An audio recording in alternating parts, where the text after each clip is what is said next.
Go. Everybody can be heard now. Again, I'm Baba gonna say it Booey. on stream, even though you're in call, Snappy. Thank you for the sub. I appreciate it. Yeah. I love you, you pain in my ass.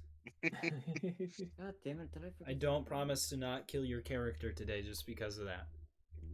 So just What if I Murder. gift another sub? Do I have immortality? It takes 10 subs to bribe the DM. I could do that. I'll change. Damn, we got microtransactions. Oh no. Yes, instead of paying gold for items, you can just pay the value in gold to me through bits, and you can have the item. 1 bit is 1 gold coin.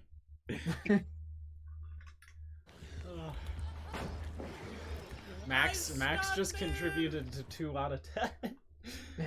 10 subs. Mother Triad does not die today. Oh no. Oh hey, hype train. Close. I've never actually had an actual hype train on my channel before. There's a few times where I've gotten the like a hype train is close, but I never quite get to the hype train. But they give you such little time. They're like, you have 10 seconds to try to work right now, or you get nothing. Yeah. It's, then it's a minute for a hype train to start. You get like a minute. And usually it feels slow because by the time you notice the start of it, it's already like halfway gone. Oh, that's fair. Yes. Oh, we've got people are in the polls right now. Let's see. We're 50-50 on which dice to use. I've got them both here before me for anybody watching stream that doesn't know. The Rick and Morty dice are this really nice new set of dice I found. Well, it was gifted actually over the holidays. But they're just dice. And then I have my Vax dice from Critical Role Campaign 1. They're beautiful. Hey, Vax dice. They are the dice of doom, and if I roll them, someone important dies. That's just how they work. I don't get a choice. It's what the dice do. So, considering today is the first actual boss fight of the campaign, choose wisely. Mercy or pain? Oh boy. Well, it seems that Mercy's winning. For now, but it is a 10-minute poll. We've got a 10-minute poll that has 2 minutes left on it. Excuse me while I vote my infinite points into the Dice of Doom. Yeah. If I remember correctly, 2 million doesn't let you do No, that. I can't vote in polls on my channel. I could get on my Yo, laptop what if and just like... Here, let me just, because I'm not gonna be streaming this. I'm just gonna go to stream announcements. Oh, you're not streaming today? No. Gotcha. I wasn't sure if you would, considering all of the like issues I know you've been having lately. All the moving stuff. Yes. Speaking of which, how's that going along, Kaz? Yes, welcome everybody. We're gonna start very shortly. I'll go over some things real fast while we wait for everybody to get in. A couple things. First of all, about 2 hours into stream, we will be taking a short break for everybody to go use the bathroom, get a snack, a drink, whatever, and get a breather. You're supposed to do that before the movie. You can't just ask Cinemax, dude. Hey, pause the movie. Gotta piss. Do it before, but some people, they don't listen. Max. Anyways, we'll be taking our break. It is the first boss fight, so that's going to be interesting. As I've announced before, today will be the first day that every character gets to receive a vision from somebody somewhere for some reason, which means everybody gets to board the what the fuck is going on train. Hooray! Yes, you get a vision, you get a vision, you get a vision, and you get a vision. Those none to maybe a small amount of them might be positive, so keep that in mind. Beyond that, some characters' lives hang in the balance, the party's lives, and a few NPCs, as we'll see later. But we'll get to that. This just sounds like a casual D&D. Yeah, everyone's in danger of dying. So everybody's in danger. Go ahead and roll initiative to see if you just, die or not, Yeah, as soon as this poll runs up, we'll start. Yeah, Star, you rolled a net one, the entire party's fucked, and it's all your fault, and everyone hates you. Yeah, you know the bell tower? Oh, It just no. falls over and crushes you and the party and Mother Taraya. All that's left is one very small gelatinous cube. Gelatinous cube rolls away. Oh, if we end the poll on a tie, that's going to be very interesting. Wait, how does it roll if it's a If the square? poll ends on a tie, does that mean you just roll the dice from each set? I get to Same roll time. everything with advantage. No, as in like you roll a die from a d20 for each set and see which one rolls higher. Exactly. They it's, compete. it's perfectly tied. No, I'll do something good. I'll do something good. I'm playing Cookie Clicker, and the first thing I see is Grandma quoting me and saying, "You disgust me," and now I'm sad. So it was a perfect tie. So we'll go like this. I want Wait, do I get a vote? Snapple and Kaz. Both of you roll a d20. Oh boy, okay. Okay. We're screwed. It doesn't matter what you roll, we're fucked. I got a natural one! Oh, I got a 3. Yeah, we're screwed. Oh, that means Kaz wins, and Kaz was assigned the Dice of Doom. So Wait, I'm gonna, what? I'm gonna Because I set rolled them- higher, I get the Dice of Doom. Because you rolled higher. I had said in my head, Snappy will be the Morty dice, and you'll be the Dice of Doom. Whoever rolls higher, that's the dice I use. And you rolled too So higher. So I'm being punished for not being the worst roller. The whole Wow. party's being punished. Yes. Everyone gets punished equally in my world of pain. Are you a masochist? No, it's a sadist when you inflict pain. But okay. Whatever. Are we all ready? Is everybody? Do you have your drinks? Do you have your dice? Is your D&D Beyonds pulled up? Yes. Yep, I am Ricky Tikky Tavi. Is all of our audience nice and cozy and ready for hell on earth? Yay! Yes. Hey, thank you, Levin. I appreciate it. Okay, let's get right into this. And by that I mean let me get into my damn notes, please and thank you. Oh boy. So, for anybody who doesn't know, it's been a month. 2. 2 months, as Kaz would say. Me, who doesn't believe in time. It's only been a couple days. November, December, part of January. Shut up. Oh, don't. Oh, keep in mind we didn't. We ended just before the end of October Ooh. too. Like you a know week what? early. I'm noting this down. All of Yeah, your don't put- sass. don't piss off the I'm DM noting on all boss of your fight sass day. down. He's making his list. He's checking it. twice. 12 We gotta- sessions from now, you will feel the repercussions that you wish you would never have caused. What if I want my character to die just so I can be funny kobold as well? The next magic shop you go to is just gonna No. be completely bought out by some random NPC you'll never meet. So, Okay. I put in my notes. I put the dates in for every single episode that we do. Uh-huh. Last time we played was October 21st. Yeah. 2022. December Idiot. 22nd. I know. Go to sleep, Max. It's bedtime for you about now. No, Your no, homework don't go to sleep, sample. Ursula. No, we need you awake I'm not going to sleep. Okay. I have as an you energy drink drink an in energy If drink. we're gonna sass me, can we at least remember that Max had to physically write down in their notes, please do not forget to feed your own pets, because that was a problem. Idiot. Yes, it is a problem. I forget. Now,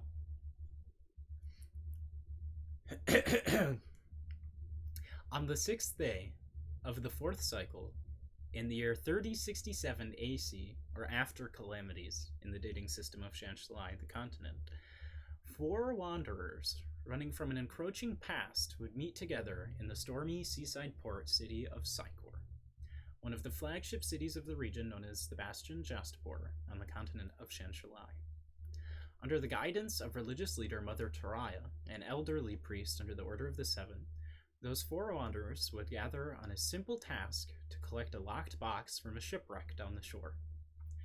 After discovering foul play, This would spiral into the party's involvement into the further discovery of a powerful organization known as the Sciatar, and their efforts to produce an ancient arcane amulet to unlock the secrets of a forgotten celestial city. The party would meet friends along the way, such as the merchant Mudman Burke, a winter Eladrin from the Feywild named Artemis, and the merchant lord and retired sailor Sarakeen Waveburn, as well as enemies, the likes of Gaunt Scattertooth, the fey creature of terrifying prowess, and two odd figures leading this branch of the Sciatar, who seem to have the ability to change appearance at their whim. Even in the dust of these events, though, it seems like the pasts of said wanderers are beginning to catch up with them, as objects from their past and visions of their future begin to appear. I also forgot to disable sound alerts. Oh, But that's okay, because I can't even remember how anymore. It doesn't matter.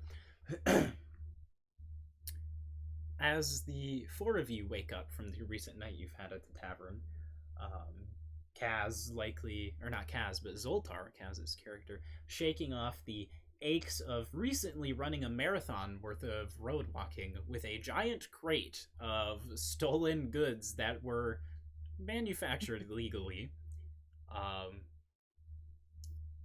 Max shaking off, or rather, Warder shaking off dreams of being a plant for some reason. And Har just being Har. Barius, you are reminded of your terrible nightmare by the book on your chest. Story of a season long past, and a pumpkin of holding, a magical item which you had obtained in said dream at the foot of your bed. The rest of the party wakes up none the wiser, left to ponder at their odd dreams, and the name Jack O'Lantern. As you all wake up, how would you like to convene? Okay, so we're just waking up post Halloween session, basically. Which was all a dream, or was it? Except for this mysterious pumpkin sitting in front. Yes. I'm gonna Just- smell. I'm gonna smell the air around me. It smells like yesterday you raided a warehouse that belonged to the Sciatar. So one, you smell a little bit like smoke because there was fire involved in that. And also a little bit like illegal activity because that happened a lot. We don't smell like pumpkin or anything. You don't, Okay. but anyone with a fine memory might remember that Barius had woken up with just one single string of pumpkin guts on them. Har waking up from basically the nightmare that was the events that had happened during the dream. It wakes up and is it is like partially relieved that it was the dream, but is slightly is also confused by this pumpkin that he remembers from the dream also being there. Yes, so the party does have one item left from the one shot, which is the pumpkin of holding. A literal pumpkin with a carved top that has a demi-plane within it, meaning you can store a number of items inside its space that wouldn't normally fit there, much like a bag of holding for those of you that are familiar.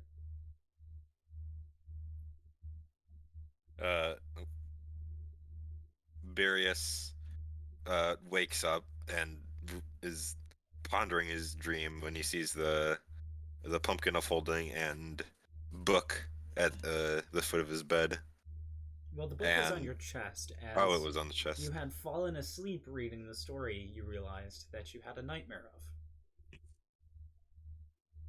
And Barius decides to take both the book and the pumpkin of holding down with him to the dining area to get some breakfast and wait for everyone else to convene and talk. Okay. Feel free to continue to talk. I'm going to be adding those items to Barius's inventory.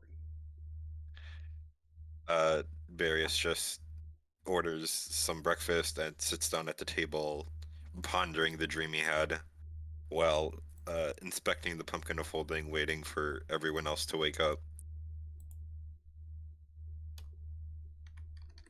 Water Zoltar wakes is- up. Oh, okay.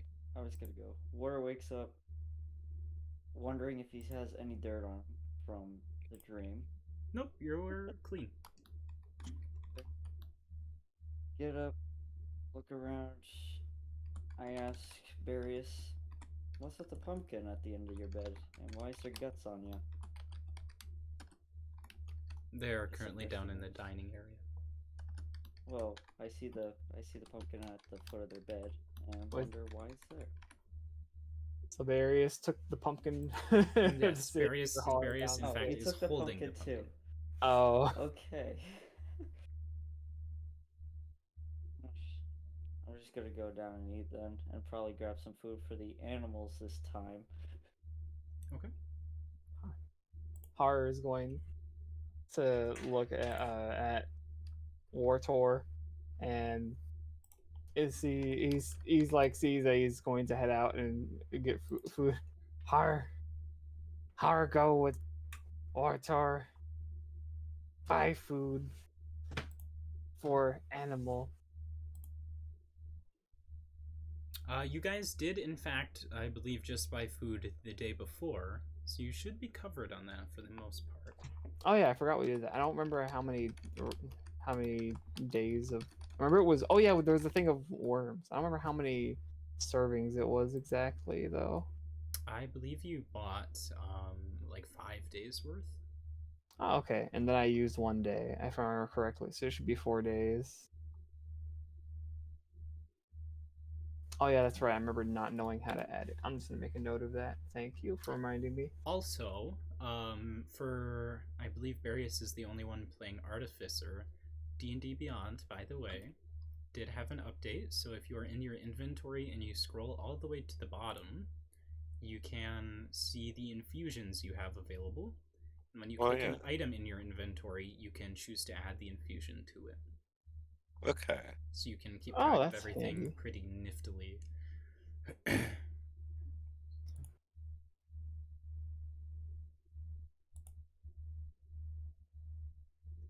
In that case, if we're starting the day off, Har will take some of the worms that he has from. If I remember correctly, it was like, was it a sock of sorts that was holding it? It was given something like a small bag, and he's going to use 1 day's rations worth of worms to feed Gix at the start of the day. Okay.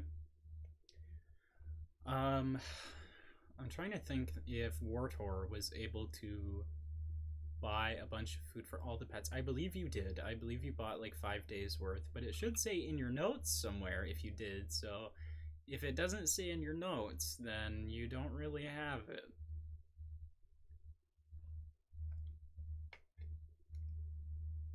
Part of it is just me complaining about. Let's see here. Yeah, part of it's just me complaining about I'm a potted fern. No, not that session. The No. last real session.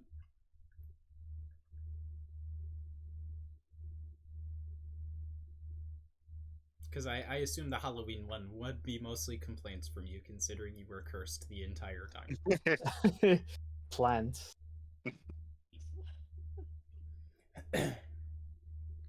However, as all of you are meeting for breakfast, that will be, we'll say, 5 silver pieces from each of you. -5 silver. That's half a gold, I think, right? Yes. Which, in my effort to maintain proper terminology, that would be 5 len, which is half of a bastion. As the currency is so called here. There we go. It is at that point, in the middle of you all eating in the tavern, though, which is quite quiet, in the middle of the ogre's respite, that you all begin to hear this loud, bassy resonance. At least 2 of you, Wartor and Barius, who were here for some time before everybody else, would remember or be able to point out that the town itself has a bell system, towers across the city that are used to declare or warn of certain things. Um, you would likely know the basic system, which is one ring for a major announcement at the plaza, two for general danger, like a storm or anything like that that people need to take shelter from, or three for a sea drake, which are the reptilian dragon like, but not quite dragon, creatures that haunt the adjacent seas. However, this time you hear 7 rings echo out, sort of ethereal resonance of massive brass bells shaking the ground just barely. A pause, and then again 7 more rings. And the cycle continues.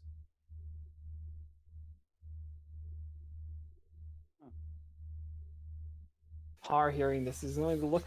He doesn't exactly know what's happening. He's going to look around the room to gauge the the look of what every of like the other residents of this area's response to this much ringing is. It seems like anybody you can see, or rather, give me a perception check on that. I'll take a perception check on that. Okay, perception. First roll back, woo! 220. Wee. Roll 17. 17.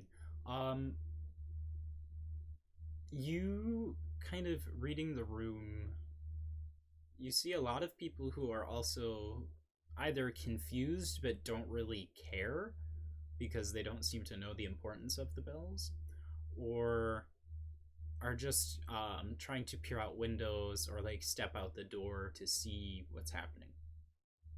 Nobody in the immediate vicinity seems to really, notice or have any sort of immediate reaction to whatever it is. Everyone as confused as Har.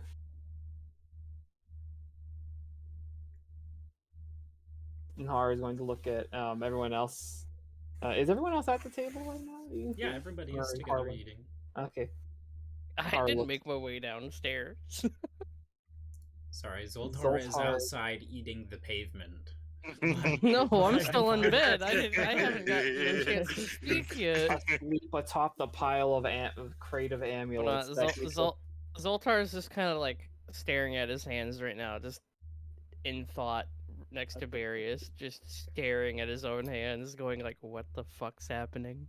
And if I do remember correctly, there is currently a large wooden crate in the corner of Zoltar's room full of stolen illegal goods. They're not illegal. I procured them myself. Those are mine. I own them. I did not pay for them, but the people who I stole them from were also very evil, so That's they're like- not. That's like, They're mine. Officer, I swear, I made the cocaine myself.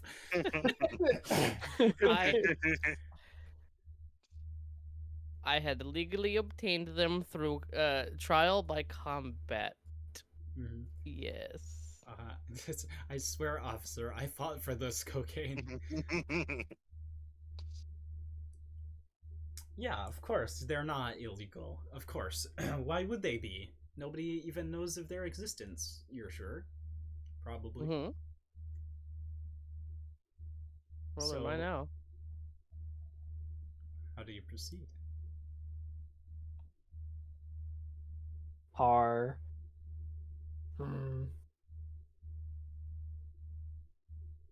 We should find what happened. Various just motions for everyone to get up and tries to head out the door to probably the plaza to see try to get an idea of what's going on. Okay. Do you guys remember me trying to eat the pumpkin people? What the fuck was I doing? Pumpkin. Har is Barry still holding the pump? Who has Har's pumpkin of Sorry. holding it? It's hard as pumpkin now, bitch. Barius still has it, and Barius Okay. is still holding on to it or has Well, it I'm on gonna his make a person note somewhere. that you're holding on to the pumpkin of holding. Question: Answer. Can I put Har in the pumpkin of holding? Please don't. I would like I would like Hart to continue to be able to breathe. No, I'm gonna There's put Har on limited my oxygen shoulders. inside. Fair enough. I will not put Har in the pumpkin of holding then.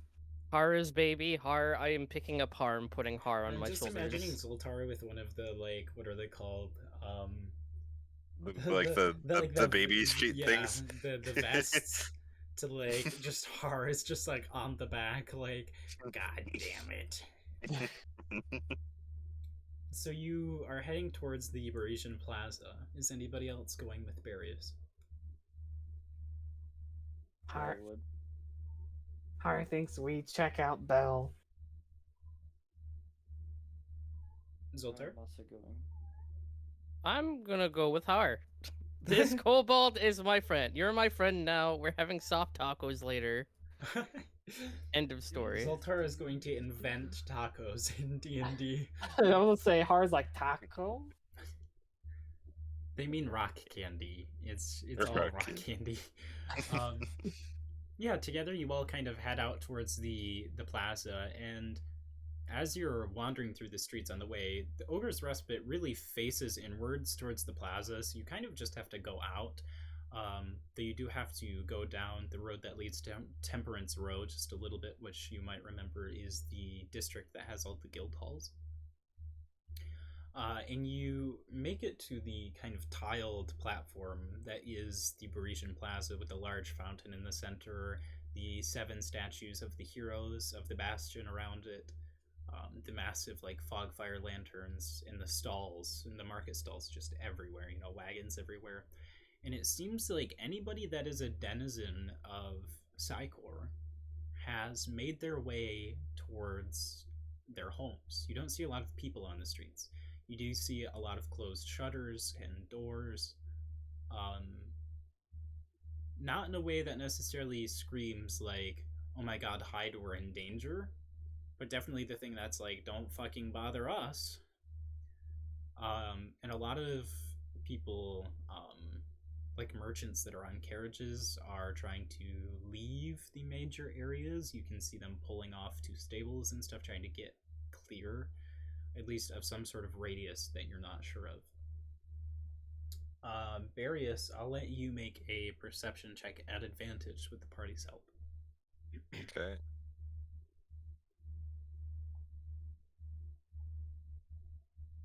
Uh, 10 or 13 with advantage. Oof. Okay. With that, I will say what you notice is that pulling into the dock of Ivan, which is the massive stone dock system that makes up like half of Psycor's economy, and is managed and owned by your friend Sarakeen Waveburn. 3 multi-tiered, 3-masted ships are pulling into port. They are paneled with like red paint across the wood, but there's a lot of gold detailing, and the giant sails have the emblem of the Order of the Seven on it, which you would recognize from Mother Soraya's ring, as well as a few of the things around the central fount. They're big ships.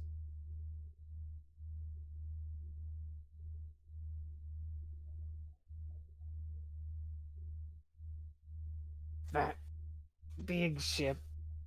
Har's not seen a whole lot of ships. He's seen a couple of them throughout his recent time traveling, but not something quite like this. Traveler confirmed. Um, no, with that roll, I would say that's all you noticed at that point. Are there any like guards or anything around? Anyone on that's still remaining on the street who maybe will have a slightly better idea of what's happening? You sort of know that there isn't really guards to Psychor. A lot of the enforcement all kind of comes down to people that work for the guilds. And so, where traditionally there would be a few of the guilds, like in the Parisian Plaza, there would be mercenaries hired by the Parisian Traders Guild. Um, there's no presence like that currently out. The only two people that you see at the plaza that you recognize in any way are Mother Taraya and Burke.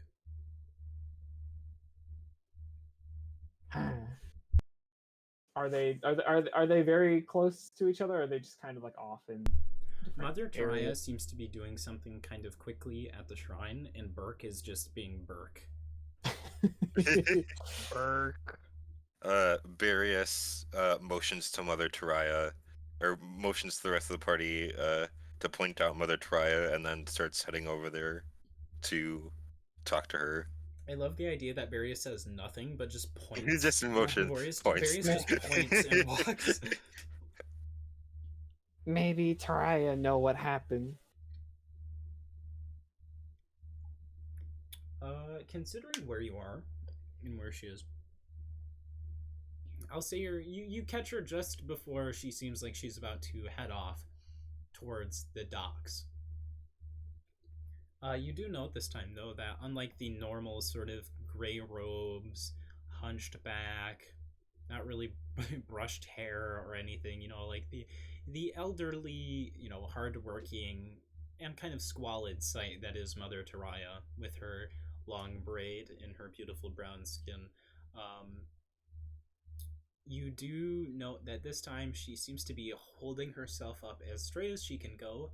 She's wearing like a multi-tiered gray and silver kind of tunic or robe with parts that dangle past the leg. She has the golden pin that signifies her as a member of the Order of the Seven on her left side of her chest. Her hair is very neat and put up quite well.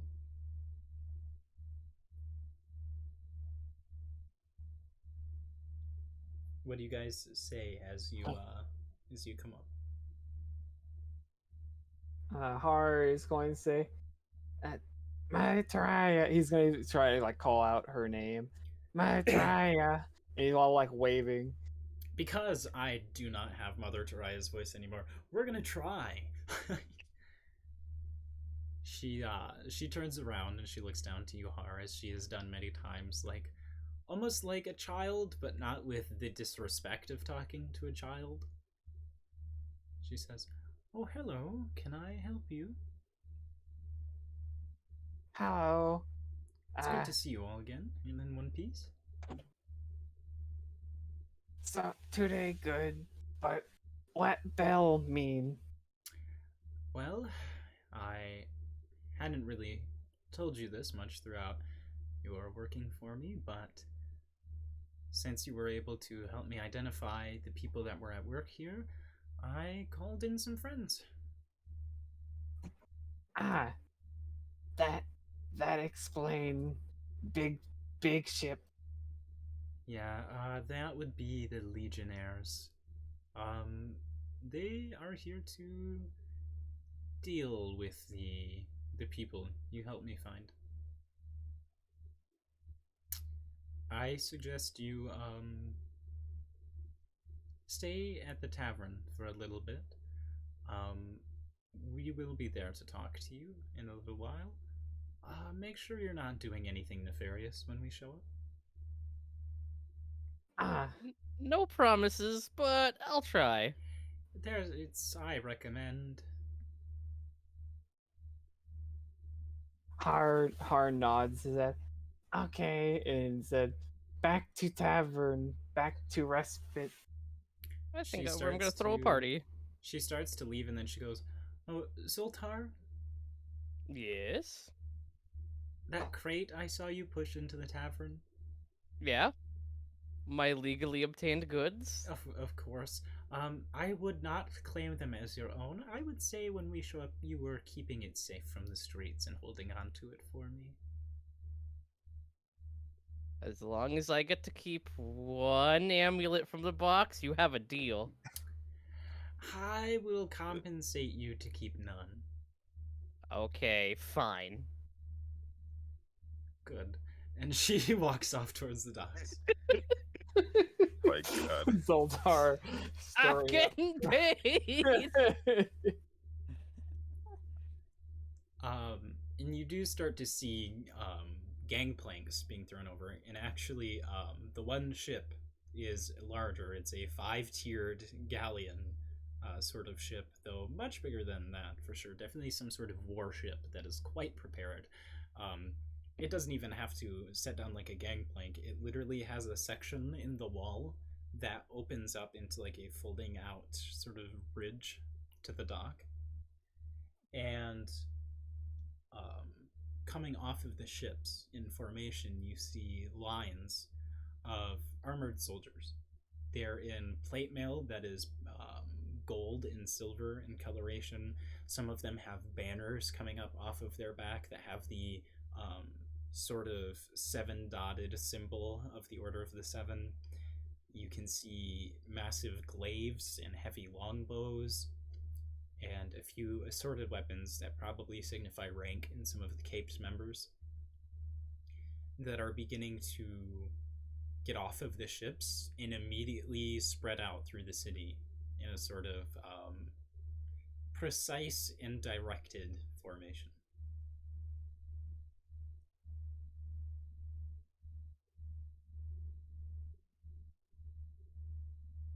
Barrius just once again motions and then points to the tavern and starts walking towards the tavern.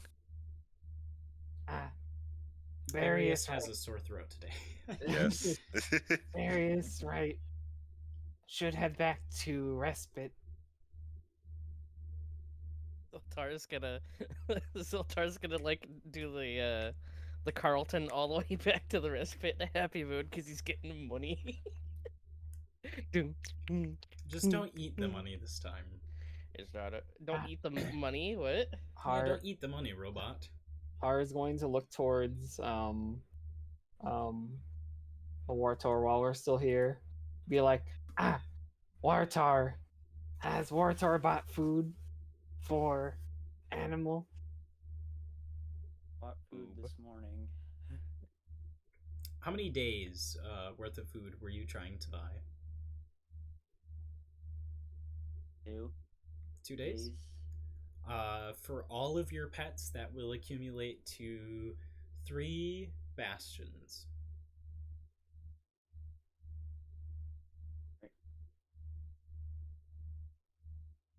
I have no idea. Seems how you were feeding a horse, a dog, a pseudo dragon, and a gelatinous cube of a very small size. I mean, the term "I could eat a horse." I mean, in this case, we kind of could. Oh my God, Cass. Or sell Are it. you attached to it enough to not You do could that though? You could sell No. it. It's a horse. You could Wait, sell it. Huh? You didn't tell me about that. What? No, It's a instead horse. you went to the first thought of eating it. If you owned a horse in real life and you couldn't have it anymore, would you go, God damn it, now I gotta eat the horse? No! No, I would eat the horse. Why the fuck would I eat the horse?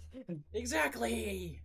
Exactly. Why wouldn't you eat the horse? It's food. God damn it. You're a robot, you don't eat. Biofuel detected. Fuck.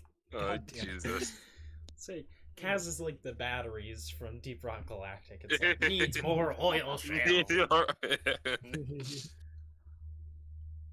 So you guys head back to the Ogre's Respite. Are you doing anything to prepare, or are you just letting time pass as you can hear the heavy clattering plate mail outside in vast amounts charging up and down the streets?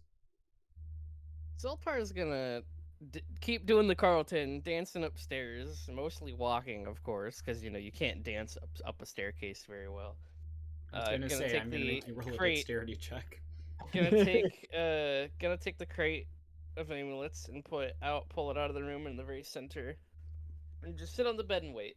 And excited to get paid. play the pan flute and do that one song that goes do do do do do do do. And Okay. Can I make infusions at any time, or can I only do it during rest?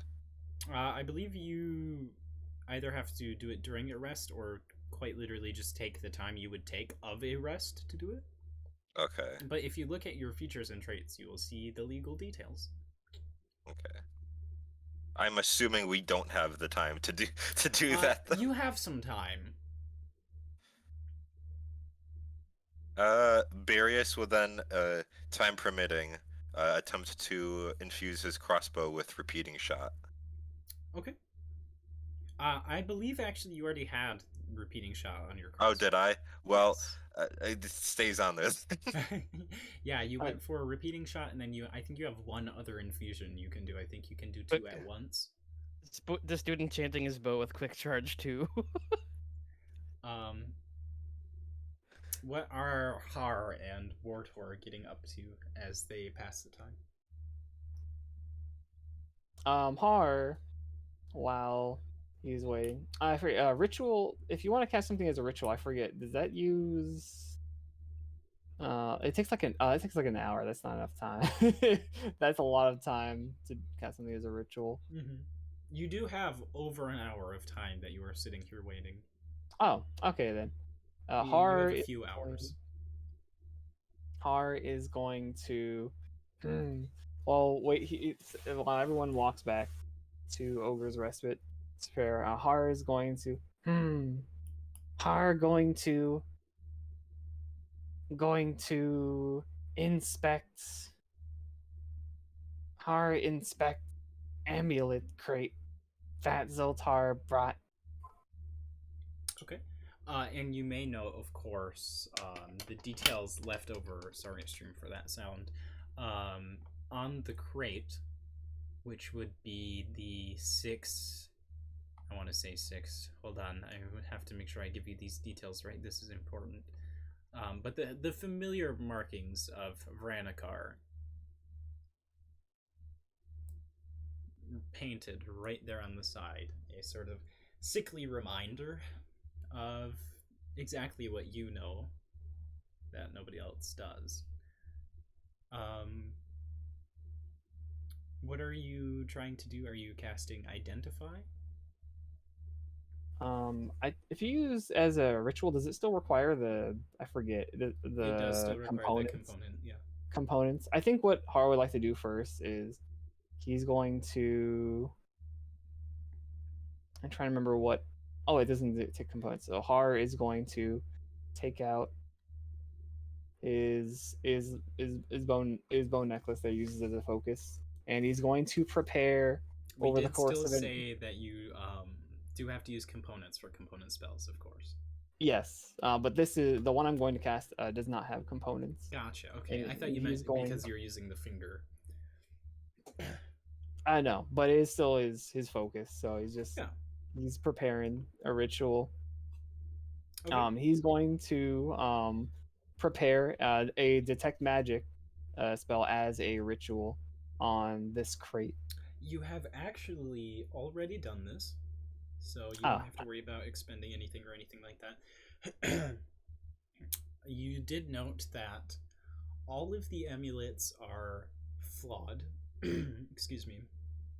All of the amulets are flawed, and so they do contain trace amounts of magical energy, but nothing in a sort of directed or powerful way, like you know that the true amulet, the pure amulet, would have.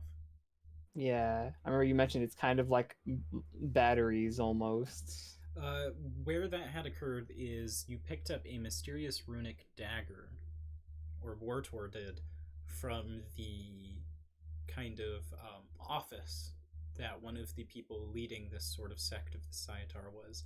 You picked up a geometric kind of runic dagger, and when you use the charges on that, you restore it by either absorbing magical energy or casting spells into it to charge it. And you had discovered that the dagger sort of gravitated towards the box because it was all these tiny little batteries in one place. It's like a box of watch batteries.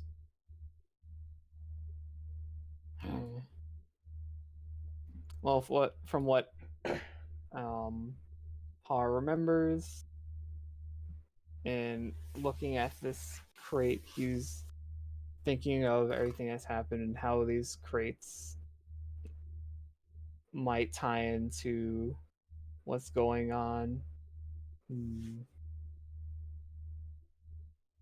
But then he's going to head back to where everyone else is and and continue to pass the time a little bit. He's going to uh, head back downstairs and he's going to take just kind of like hang around and like look at not necessarily like prod at Gix or anything, but he's gonna see how Gix is doing and Yeah. take a look at it. Gix is as electrifying and shocking as usual. Um, but to that point, I've also been reminded, Barius, did you want to attempt to pick the lock on that box again? Yes, I would. Okay, go ahead and. Are you proficient in thieves' tools? I believe I was. Wait, tool. I am proficient in thieves' tools. Okay. Yes. So go ahead and roll a dexterity check and add your proficiency bonus. 11. Sadly, again, you do not manage to pick the lock. However, I picked the lock. in your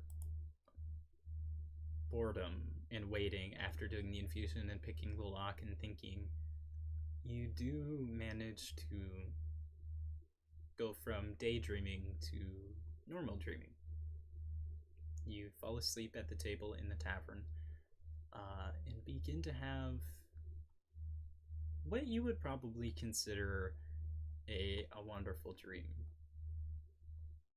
Let me get to it. As you slip off to sleep, you find yourself walking upon a dirt road up a mountain peak.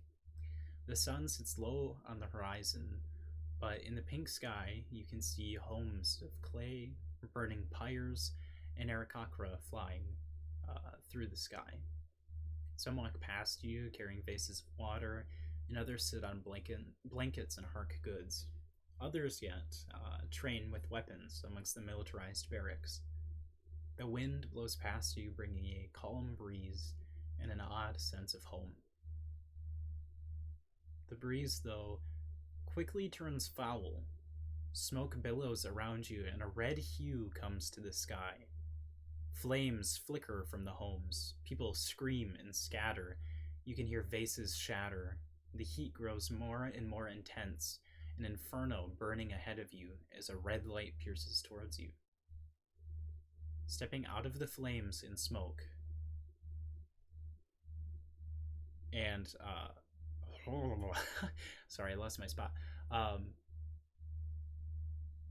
Stepping out of the flames and smoke, you see the familiar silhouette of a feminine figure beginning to grow in front of you. Her beautiful purple skin is covered in glowing red cracks like ley lines, glyphs running up her skin like floating tattoos, past her elegant flowing robes to her face. Two eyes alit with crackling red lightning, which also begins to burst down from the sky, framed only by two elegant red crystalline horns, which rest around her head like stretched ram's horns.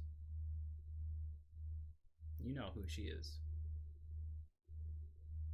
She looks into your eyes, Various, before saying in a crackling voice, I see you now, and no miles will free you from the inferno of my wrath, which shall set upon you and all that you love, like the justice of all the lightning the sky can offer. In this world or the next, I will come to you, Various, and I bear no mercy. The flames descend upon you, and you wake up in a nauseous sweat.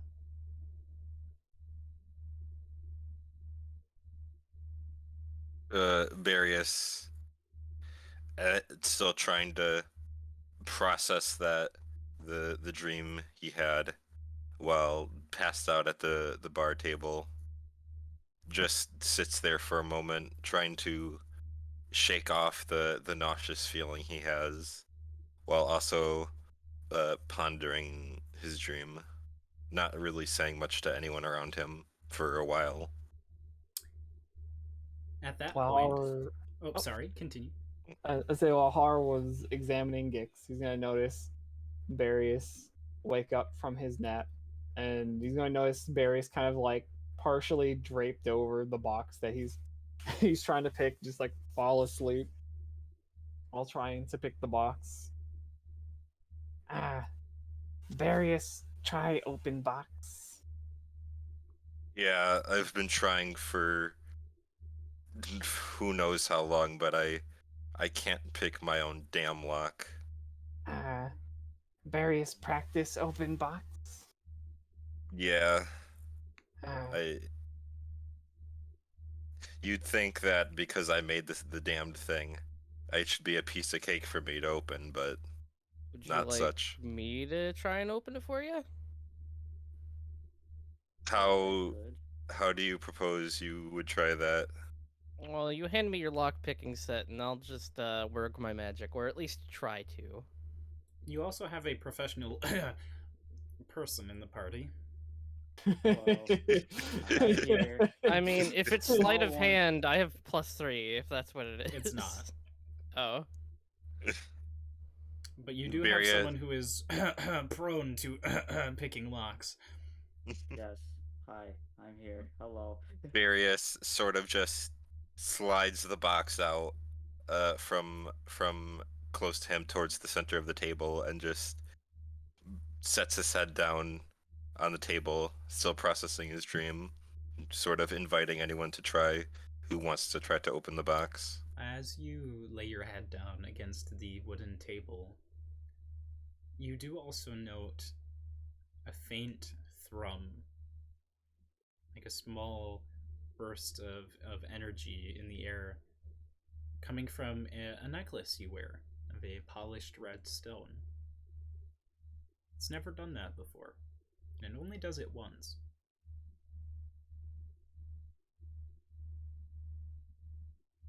Barius just slightly picks his head off on the table and holds the crystal in his hand, just slowly examining it after sensing that. What Well, you what the rest of you see is Barius pulls from their neck a red crystal, polished kind of in like an egg-like shape, that has this sort of odd swirling black red, you don't know if it's smoke, liquid, energy, something inside of it, like it's shifting. Just barely glows.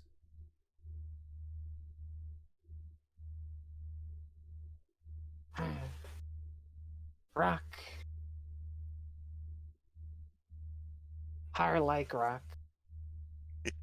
This ain't some rock candy, but yes. It is rock.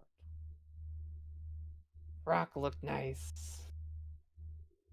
It is very, very pleasing to the eye. He just stares at pondering it still. His head, Barrius's head, sort of overwhelmed with the combination of the dream and now the crystal that he wears, giving off that energy pulse, trying to just piece it all together and process it. It almost brings you back to the thought of when you first obtained that crystal back in the mountains from that drow. While that's happening, is anyone else trying to pick the box? Har what? I think Wartor was pulling out thieves' tools as we speak. I'm just gonna go for it. Okay. Whose tools are you using? Barius's.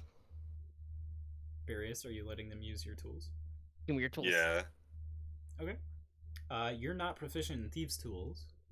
I don't believe. That's okay, I got this. So this is just a straight dexterity check. Yep. If you fail, the DC will become harder.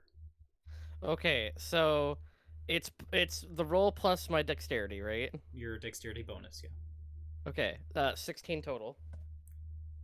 That does not succeed. So, for Fuck. probably the first time in your life, you pick up these tools and look at this intricate lock. Not the most intricate lock there is, but definitely an intricate lock that was crafted with the intent purpose of keeping what is inside this box away from your hands and whoever else it doesn't belong to. An invention of Barrius's own making, actually. And as you begin to pick, you almost feel like you get a piston, and then it just, you can't get it to budge. I try picking the lock. You can, but the DC is going to be harder because there has been some successive lockpicking here through the past few days, and the more fails there are, the harder it will become. So you can go ahead and make a dexterity check and add your proficiency bonus, because I know you are proficient in thieves' tools. But just know the DC is harder. Yes, Har that's is just 20. peeking over the edge of the table while everyone is fiddling with this box. Warder, though, you do all note, definitely holds the thieves' tools with an air of practice and intent. There's just a slight thrill you can see to the idea of getting back to picking locks. You said with dexterity added to it? It's a dexterity check with your proficiency bonus added. So you add both your dexterity and your proficiency bonus. Ooh. Might not be able to. 17. That is also a fail. Ugh.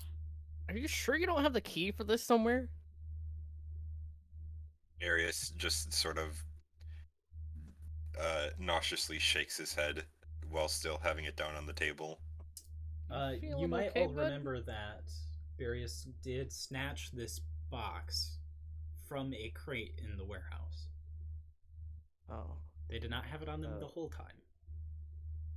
Me just tempted to use brute strength and chuck it at the wall. I believe someone in chat did Tempted. say, "What's in it? Smash." I mean, my character's notorious with boxes already.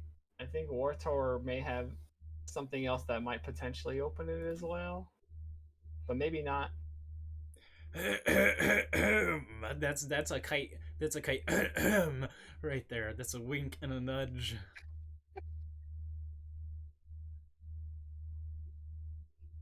I think I know. I think I know what you might be mentioning. I'm gonna check. But proceed.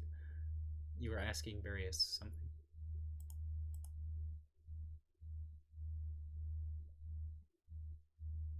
Box look hard open.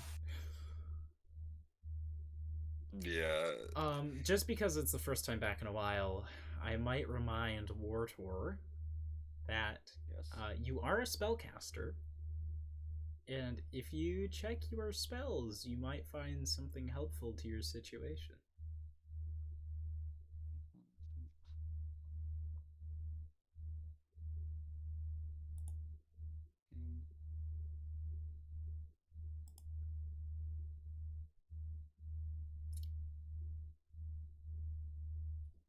Well, that's happening.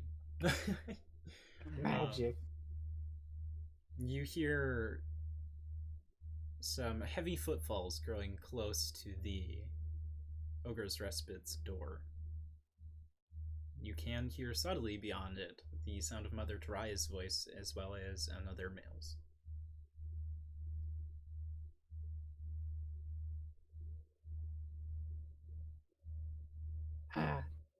Har looks in the direction of the entrance. Looked like Taraya arrives soon.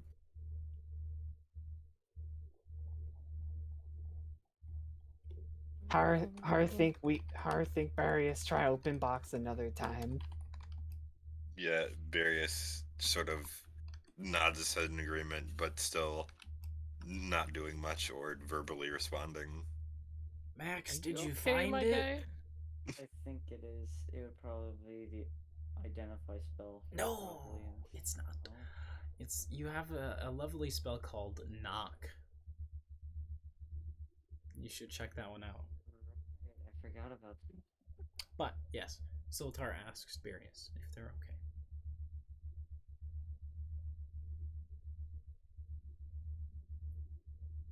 Zoltar? They already asked. It's on you to reply. Oh, okay. Just had a vision, you could say. Still trying to piece it together. And that's all the explanation that Barius gives at the current moment.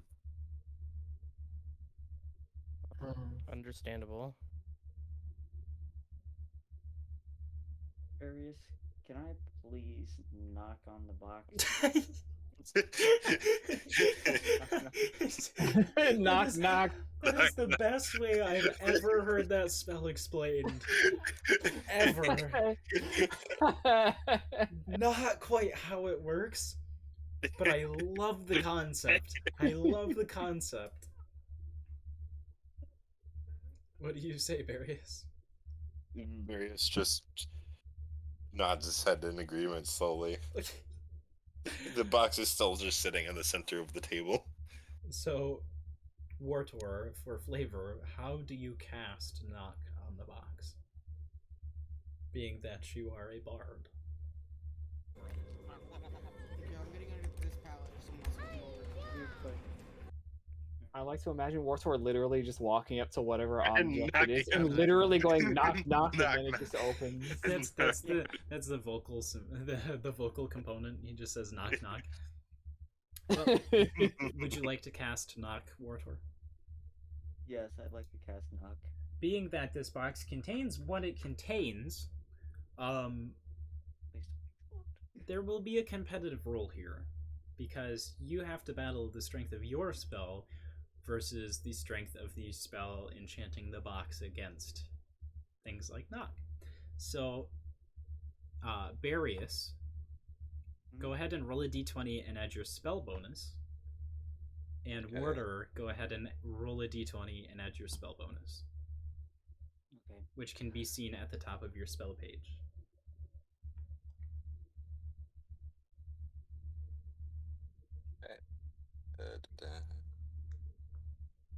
By bonus, you mean the modifier, the plus? Yes. Ah, okay. That would be, I rolled an 8 with Uh, modifier. Oh boy, and Yeah. Warder? You said it's also with the wisdom, right? I'm trying to remember what you. My memory's Yes, short. with your spell modifier. Okay. Let's see here. Not the 12. attack modifier, but the one next to it. Yours is +2. Okay, yeah. So that would be 12. And Barius, you said you got an 8. Yes. That means the arcane prowess of Wardor, the somehow not quite but kind of master thief. Not really though. He's quite bad. And Barius, the sort of kind of apprentice enchanter wizard guy. You see for a moment the energy come from Wardor and kind of surround the box as that knock sound resonates. And as it goes to open it, for a moment, there's a flash of sort of red electricity at the edges of the box before it just dissipates, and Wartor's abilities manage to pierce through. And with that, you simply hear a loud knock, and the box opens. Inside would be what Barius would know as a lot of powdered remanithium. I believe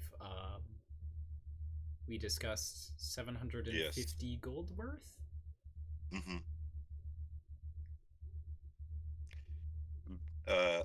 upon hearing and seeing that the box has been opened, Barrios's head sort of just shoots up and sort of snatches the box from the center of the table and keeps it close to him, just staring at the powdered rumethium inside for a bit. Yeah, so what you would all see is kind of powdered inside this box is like a metallic crystal. Um, it's got a clear crystal body woven with like gray metal dots, which appear to be rainbow colored under the light that comes in through the window. It is a very fine powder in this box.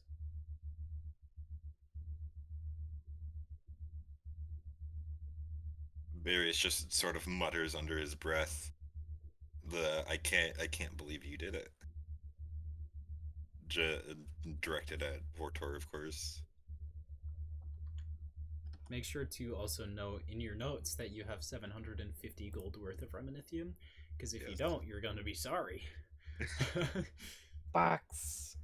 Box open. Box. I So, would say Har. what color is the powdered stuff? I think it's red. It's clear rainbowish, depending on how the light hits it. Hey, you got some pixie dust. Nice. I will say Har and Zoltar. You can both roll a Arcana check. Wait, hold on. Arcana time. Let's see. I'm gonna roll an Arcana check. Hold on, that's not actually pixie dust, is it? It stares deeply at it. Oh my Jesus Christ. 9. Oh boy. Is our Arcana is there a what? It's in your skills What? list. Yeah. There should be a bonus next to it, but you might not have a good bonus. Oh my God, dirty 20. Dirty 20. Okay, so Har, with your shitty roll, the most you think of when you see it is you're like, I think Dad used that like once in the forge or something. Zoltar, you might remember that from your time spent in the legs, there is one Archmage Ildengod, who you are quite familiar with. And he would have boxes of this. And now you recognize actually the same boxes, like the one before you that was opened, shipped in. And you don't know a lot about it, except that it is definitely a major component in a lot of the arcane magical work that Ildengod was doing. Barrios, if you would like to explain to them what it does mechanically, you can, but of course you don't have to. Rumethium can replace Rumethium can replace components for items with can replace those components with a gold value of a 1-to-1. So, like, Hard could tell me the exact amount, but the spell Identify requires a pearl worth a certain amount. I think, like, 50 The pearl gold, is worth 100 100 gold Okay, pieces so, for a pearl. You could use 100 gold worth of reminithium to cast Identify instead of using a pearl. Har, when he hears this, Har goes, Ruminithium puzzle, missing puzzle piece to magic. It's just sort of not quite under his breath, but not very loudly. Just says like, "You wonder why I was trying to get into it so long now." Har nods his head.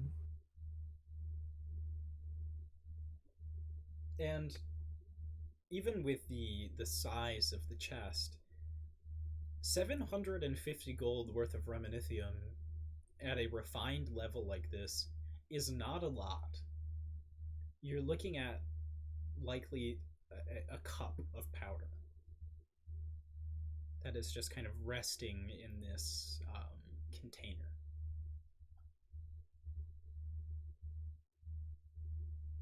Has has Wartor's spell permanently opened the box, or if Barius closes it again, will it relatch? It will latch, yeah. Okay. It will latch. It doesn't mean it will lock. Locking it requires Or I meant lock, attempting yeah. to lock it. Okay. So right now you can just close it as you please. It's not very secure, so the box could just open and spew remanithium everywhere if you throw it or something dumb. But yes, Might want to put it in. It will not container if you automatically have- lock. Yeah, I was gonna say Barius could put it in the pumpkin of holding for safekeeping Yeah, temporarily. absolutely. Barius slowly closes the top of the box and making sure it latches. Pulls out the pumpkin of holding and places it in the pumpkin. Okay, you take the top off this just normal sized pumpkin you have, and you all just watch as Barius just seems to put the box just inside the pumpkin and put the top of the pumpkin back on. Pumpkin. Barius, Like you would pumpkins know, are. however, the box just disappears into the demi-plane. Yes. Oh right, because it hasn't been explained to anyone else that that's a pumpkin of holding. Nope, they just think it's a pumpkin. But before you have the chance to, the door to the Ogre's Respite opens as Mother Taraya and two other Legionnaire figures walk in. You can see one of them is in a very heavy plate armor, like the rest you had seen, with a banner on their back. They have a gold cape that kind of rests over their right arm and shoulder, and a feathered helmet, which is not common amongst the Legionnaires. And the other person with her is a male in like silky kind of priest robes that dangle down to their ankles. It's all very like geometric and fancy and well structured, though. It's like white laced with gold and silver. They're bald, and they do have silver and gold tattoos scrolling across the top of their head. Mother Taraya immediately gestures to you. There they are. Hello, all of you. I hope your time has been okay. Power waves. This Ow. would be Howdy, howdy. Captain Renhold here with the Order of the Seven, and that is, in gesturing to the bald one, Sage Tormo. They're here to talk to you a little bit about some of the goods you have. Yes. She looks at you, Zoltar, with a very like pin precision look in her eyes that you can just feel like slicing. Like she's deadpanning you right now. Which you have, right? Absolutely. Points at the box sitting in the middle of the room. Sorry, I have so many notes to scroll through so I can figure out how much they're paying you. The captain walks forward and he takes off his helmet and he nods to you. He has long black like braided hair down the back, but also kind of like a buzz cut on the sides and top, oddly. And he says, I appreciate your assistance in the investigation with the Sciatar. It truly means a lot that there are still people out there willing to do good for very little. Anything for the greater good of money. I mean, people. I appreciate you not absconding with the illegal goods you have in your possession. I don't know what that word means, but you got it. Thanks to your party's assistance in the investigation and the discovery of the Sciatar, and also their actions, as you have reported to Mother Taraya, we are willing to compensate you with a large sum of gold for your service. However, that will require you giving up those goods. You have to give them up either way, to be clear, but if you try to not, you don't get paid. I mean, I already discussed this with Mother Soraya. You're taking this, and I'm getting some money. I think it's a win-win. Har um um um hears this and you said Captain or Renhold, or is Renhold. Renhold. Yeah. I don't know. I probably didn't spell it right, but I pronounced it right. Yeah. Renholt. Renhold. God damn it! I was one letter off. What D-T Renhold? Okay, there you go. um, Continue. I'm sorry. Har is going to are we standing next to the crate while this is happening? I assume Zoltar has brought it down to the kind of main area. Okay. Yep. Har is going to walk up to between Zoltar and Renholt and like pick up one of the amulets and look up and say, "What?" And he's going to look at the side of the crate. Does Renholt know what group plan on doing with amulet? I do, but I'm afraid I can't quite tell you that. I no mean what you plan do with amulet. No, but you ask what they were intending to do, which I can't tell you. Well, does Renholt know where amulet come from? Yes, except that there's a bit of difficulty in that situation, as someone like you would be able to understand. Would you rather tell it to someone who might understand a bit more than the small lizard friend? That's not quite what we're talking about. He knows. He knows. He gestures to... No, he literally say it. Captain Renhold literally says he knows. But he gestures to the sage, who comes over, and the sage says, "They're all in here, right? All of them? Every single one? You're not hanging on to one and in your pockets, right?" With this big grin. Is he looking at horror voices or Zoltar? Zoltar. Oh, Zoltar. You don't got a single one, right? Not one? I don't have a single amulet. They're all in this box, even the one that I wanted to keep for myself. Are they all in the box? I'm asking as DM. You put them all in the box. You're not trying to snag one, hide one, hang on to one. I put every single one of them in the box. Okay.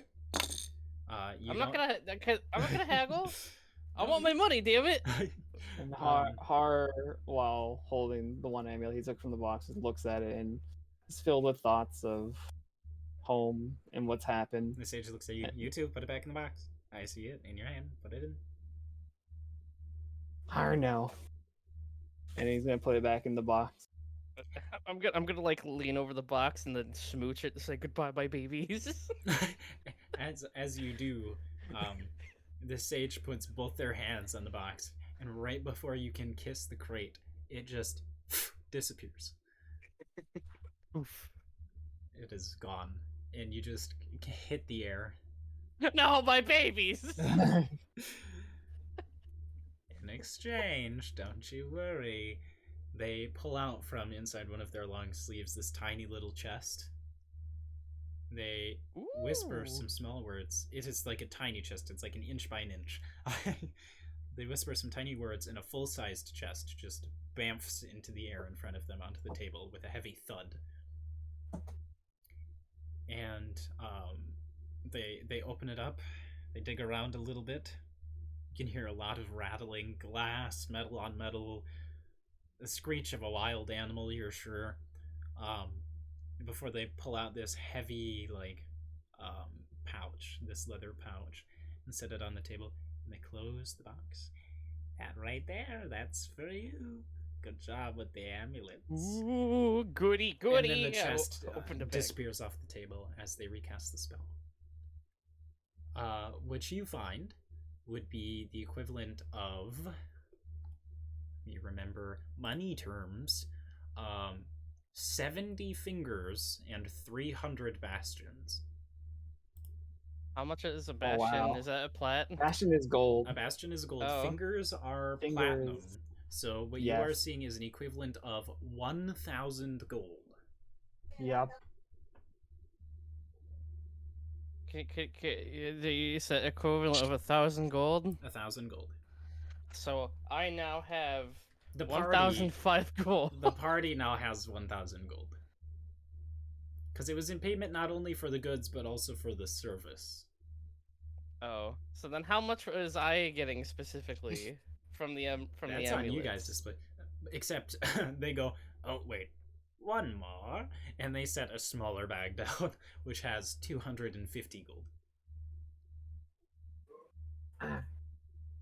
Hard thank money.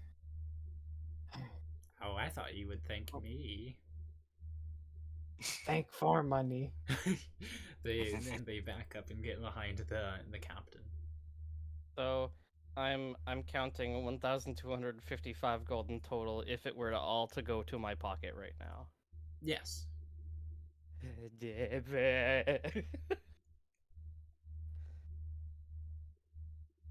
Except, you know, you might want to split. Maybe you take 250 for the amulets you stole from the people who stole them. Yeah, But definitely I'm taking the split some of 250 the gold. money. I did the heavy lifting. We're splitting the money though. While you were all eating dinner and dealing with Warder's pet chaos, Zoltar was just running up the streets with a trolley and a giant crate full of amulets. You can literally do Pretty the heavy much. Yesterday, in game as well. lift. 250 each, maybe.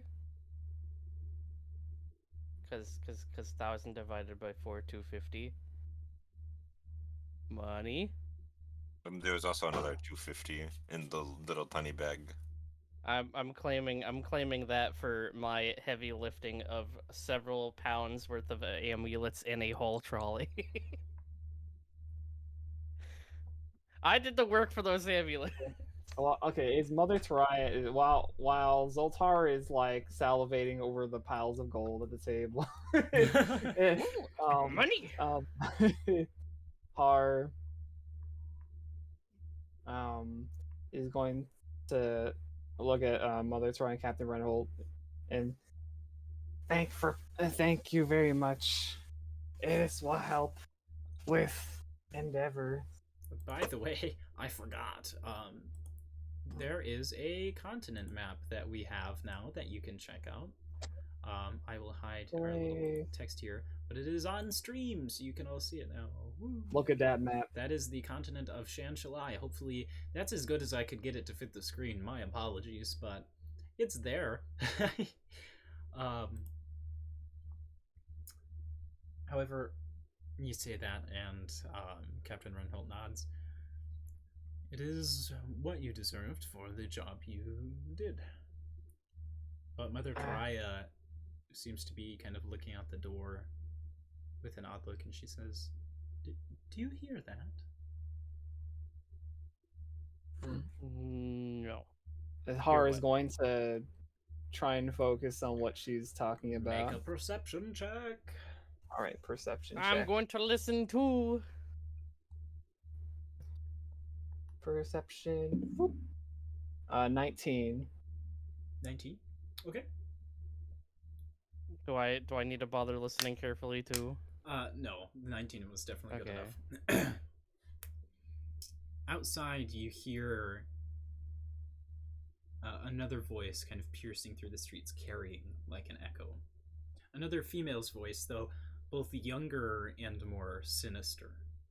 You can hear a dark chant beginning to apparate and echo through the streets. All of you are starting to hear it as the ground begins to quake slightly. And through the window right next to you inside the tavern, you can see the storm that is always above Sycor, as it's always raining. There's always black clouds and thunder. It is getting heavier, thicker. The rain is coming down harder.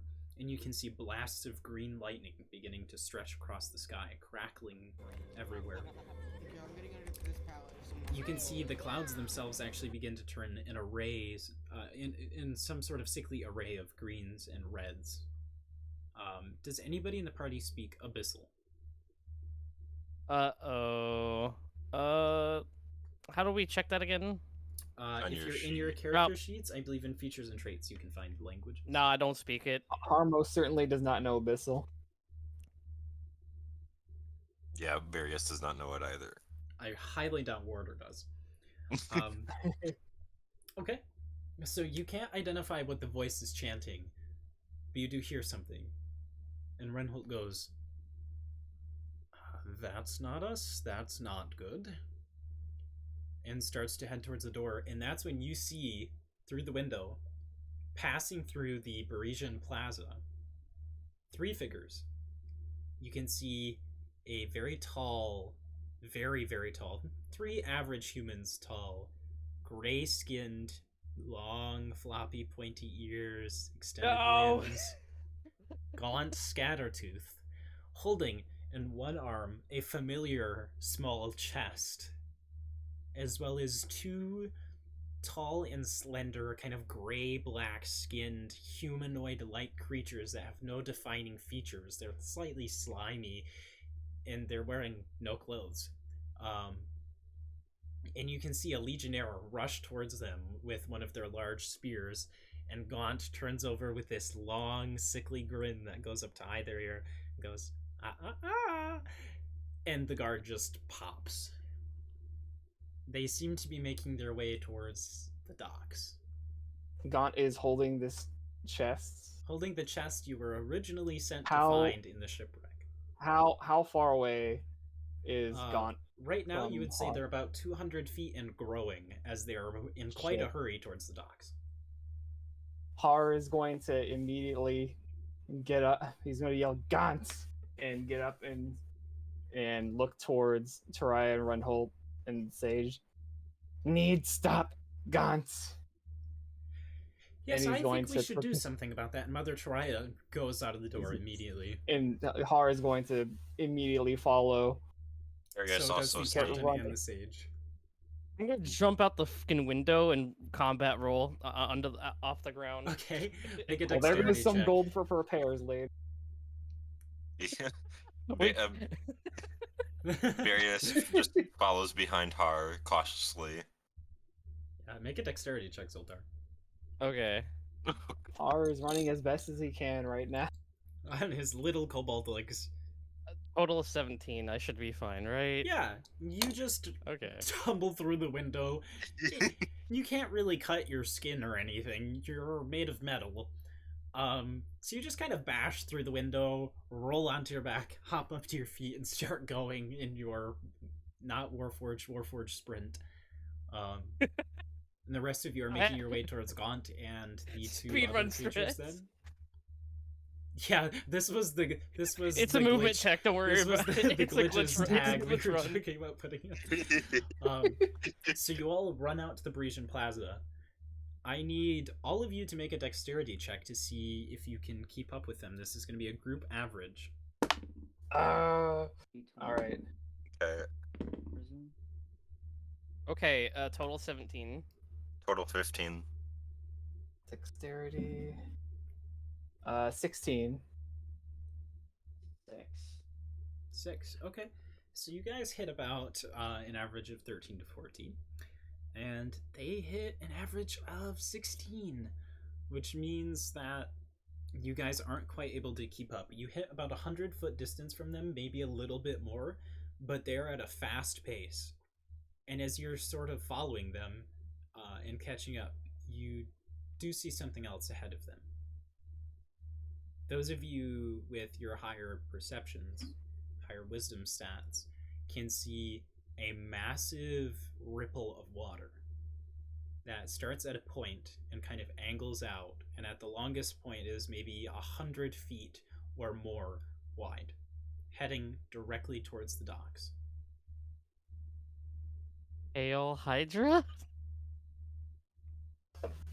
Are we talking like a tsunami ripple, or It's not a wave that is quite very high off of the water, but it is definitely the sign of motion under the water.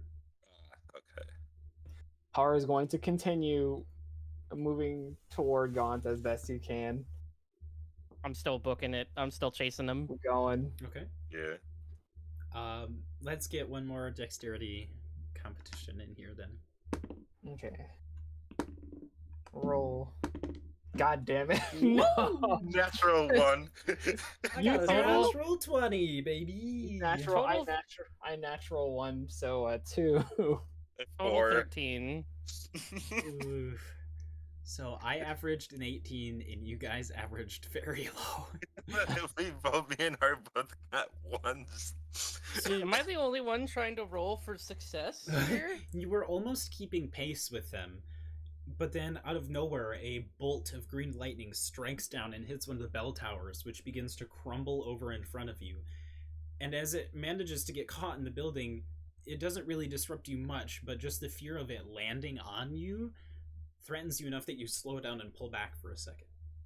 And that gives distance just long enough that what immediately catches your attention over a Gaunt in these two creatures is this ripple is growing larger and taller, and as it hits the docks, you can see ships are being pushed off to the side by the heavy force of the waves, and this massive network of stone docks. You can see chunks of stone that are beginning to just crumble and fly off into the air, as whatever is approaching the docks is either approaching it at such a speed and force, or at such a size that it is able to, with its sheer power, explode the docks in its presence. And that's when you see two massive, almost reptilian, scaled and clawed hands, the size of houses almost, pierce up through the water and grab onto the shore around the docks. These massive blue and sort of green scaled hands, almost like the mer creatures you had fought on the beach, but at a much larger size. And this sort of scaled head begins to push out too. It's hard to make up the entire shape of the creature as it is so large, but you can definitely see hanging over the docks a massive fine-combed tooth and maw, 4 giant eyes that pull back almost like a dragon's skull, but not quite, not like a drake, but definitely like something you've never seen before. This creature is easily the size of 3 bell towers stacked on top of itself further underwater. You can see there was people caught under the webbings of its hands that are now crushed, and as it pierces up its black beady eyes scanning over all of you and it screeches out, you can see the source of the chanting. On top of the creature's head, in these odd sort of black angular robes that fan up behind their head, there is a sort of human, sort of not person. They have this kind of blue-green skin. There's webbing between their fingers. They have this long seaweed-like hair and these very angry frills across their necks. They're holding a large, like, fishbone type staff, and that chanting is coming directly from them. You hear Captain Runhold immediately just kind of stop and go, "Oh my gods."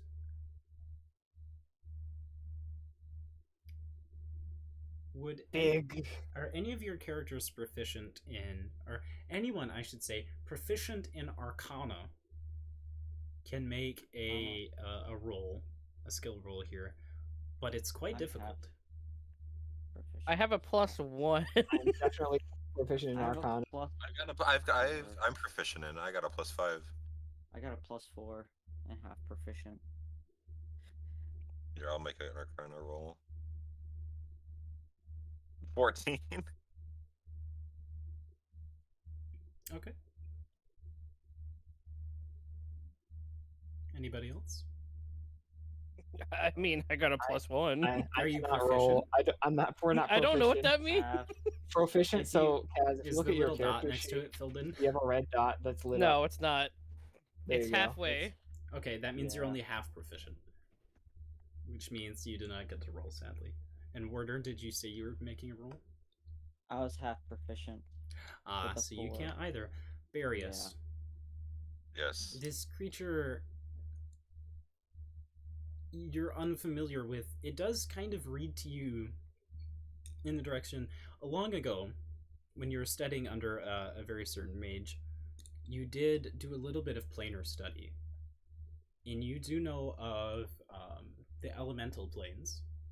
There is Terra Prima, which is the plane of earth, Anandor, which is the plane of air, the Great Inferno, which is the plane of fire, and the Infinite Ocean, which is the plane of water.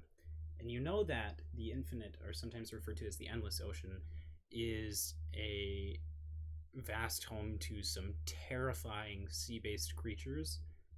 Something about this definitely reads to that nature to you. It reads as some sort of extraplanar, terrifying, oceanic creature that doesn't quite belong here. But you're unsure what exactly it is. And as it simply just kind of grapples onto the shore, holding itself up with this female humanoid creature on top of its head chanting, you see Gaunt and those two creatures are running directly towards it.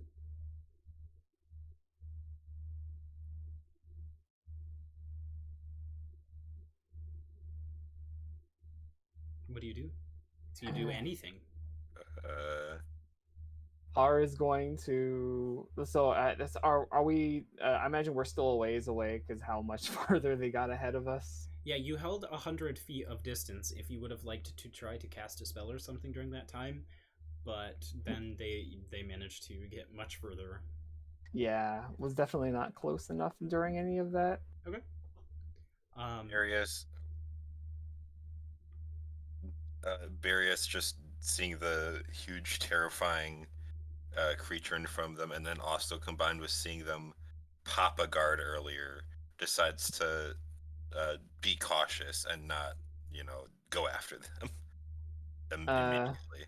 So, Har is going to. He's going to. At the moment, he's going to use.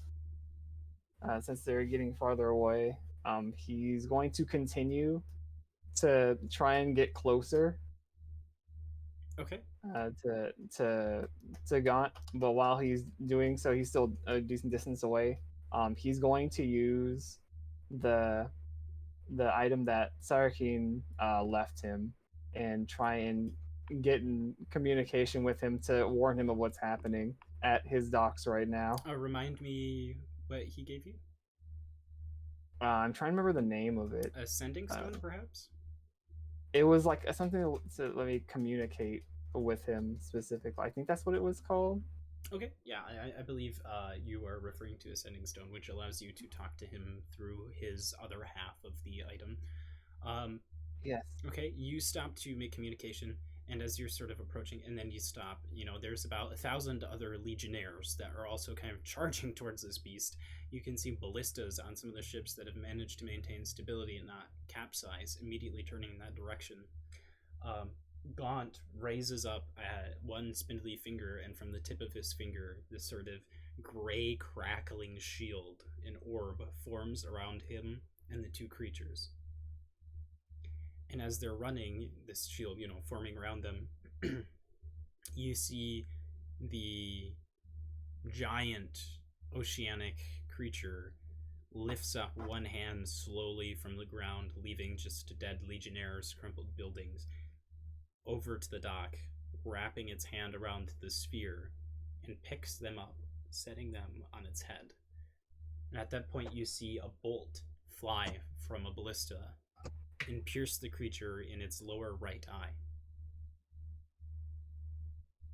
As soon as they're on its head, its hand slams down against the shore. You can see sand flying everywhere, people flying, bricks flying. It lets out this almost sonic screech of both pain and anger. And I need all of you to make a wisdom saving throw. Oh boy, wisdom time. Let's see. For saving throw, saving throw modifiers. That's right. Come on, wisdom, save me. 18 total. God damn it! Why 9? Why?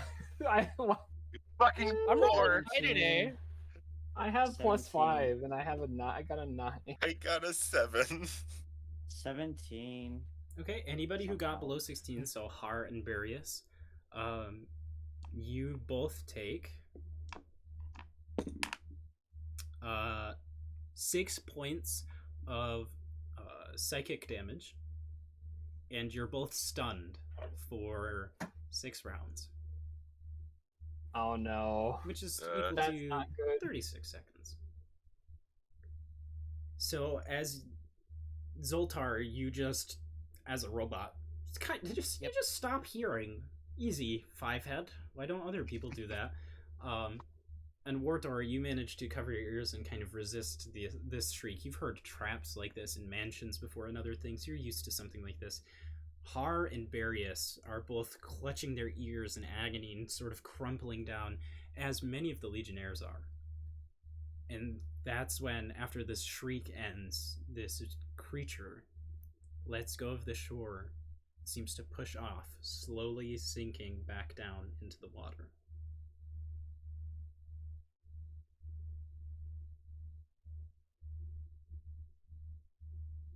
Those of you that can still do things, are you doing anything? Wait, so the monster thing went back down in the water, It is right? slowly sinking and receding back down into the ocean. The dude wielding the weird staff thing, right? They're still there, right? They're all chanting. No, that was a single feminine figure that was on the head of the creature that is now receding into the water. Oh, okay.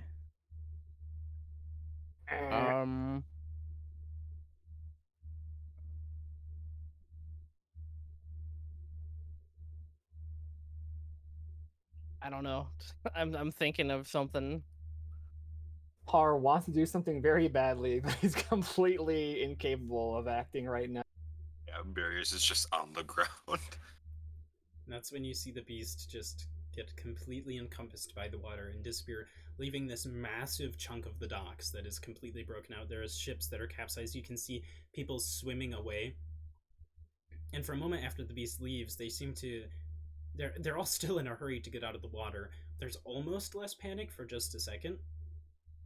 And then you start to see more panic again. People are hurrying. You can see people trampling people on the beach, trying to get out of the water and away, as a smaller ripple appears heading towards the dock. I'm gonna get closer towards the dock, not on the dock itself, of course, because that's unstable. Just before the actual dock, and I am going to ready my rapier. Okay. Is You Har pull out able your to rapier. speak still? You can. What- You can speak, yeah. Is he able to speak Actually- using the thing he was trying to use? Hold on, while you're stunned, you can't take actions, and it is an action to use that.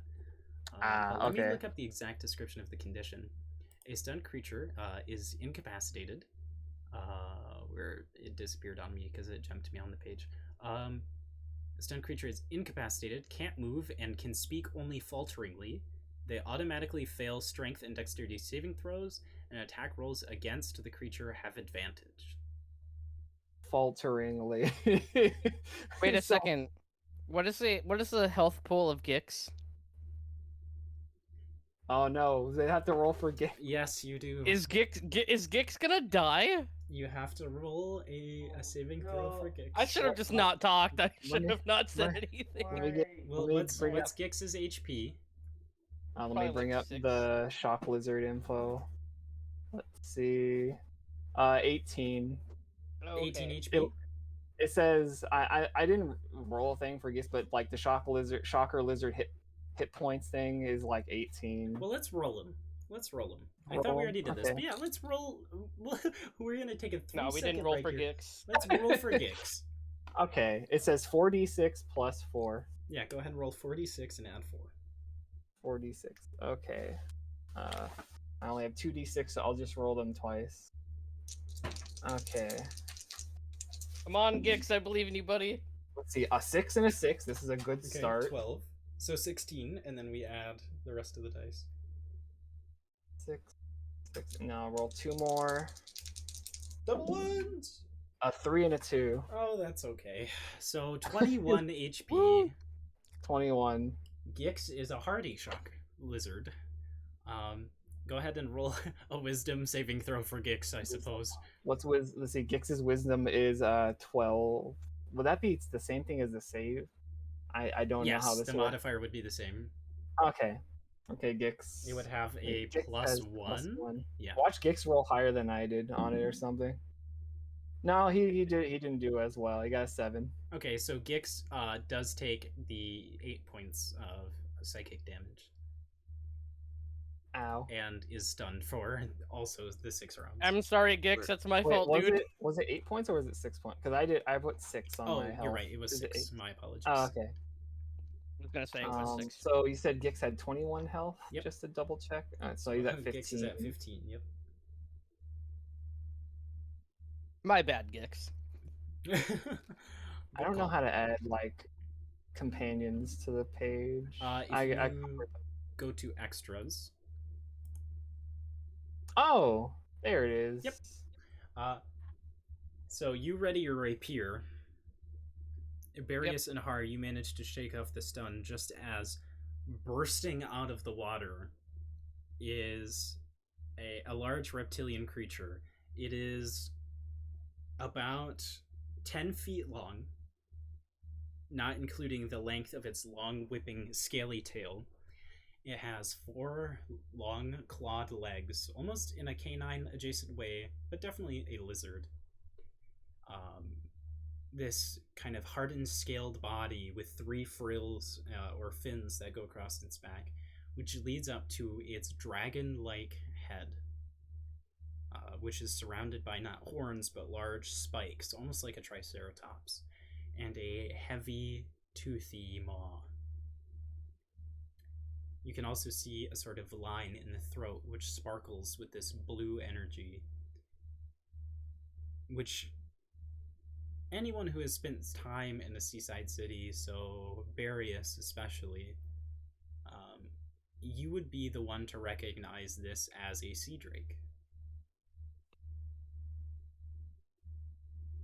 And as sorry, continue. Is Barius still stunned? No, the stun wears off just as this creature jumps out of the water, landing right in front of Zoltar on the docks. Okay. The stun wears off of you. You can see a lot of the legionnaires have already, withdrawn or been knocked back. So a lot of you are currently in this open space on the docks, and it is your party and Mother Taraya, as the captain and the sage have gone to handle matters with the legionnaires during the attack. I need all of you to roll initiative. Okay. What the hell? Okay. Oh boy. Initiative rolling time. Here we go. Oh my god, my initiative has a +3. I have an 18 total. I am rolling so horribly today. Jesus Christ. Yo, I got a good roll. 22. 14. Don't I roll with advantage because I readied my rapier knowing something was gonna be in front of me? No, but I am gonna give you a 16. single melee attack for free. Okay. I got a 16. So Har goes first. Oh wait, hold on, you cheeky little bastard! You know that does 0 damage because if I'm using unarmed combat, right? It's modified by it's 1 damage modified by my strength. You said which you I have used your -1. rapier. You can use your rapier. That's a melee attack. Oh, okay. Is it? It I don't is. know. No, that's a Does melee it? It's a attack. melee. It's a melee It's not weapon. an Okay. unarmed melee attack, but it is a melee Okay. attack. I was gonna be like, wait, unarmed, like melee as in fist? What did you get Melee on your as in physical. initiative, Kaz? My initiative Yes, was for a Zoltar. total 18. Total of 18. Okay. I like how my best roll is when I am stunned, and I get 20 for 22 for initiative. I was gonna laugh my ass off if you told me, no, you gotta use your fist. Sorry, dude. I'd have The been like, stun has 0 worn off. damage no matter what. The stun wore off just as the creature jumped from the water. Oh, good. Yes. Just in time for you to fight this wonderful creature. Amazing. It does Are appear to able be to- a younger sea drake, so it's not fully grown because a fully grown sea drake of a older variety can eat a ship. So maybe just find comfort in the fact that it's not that big.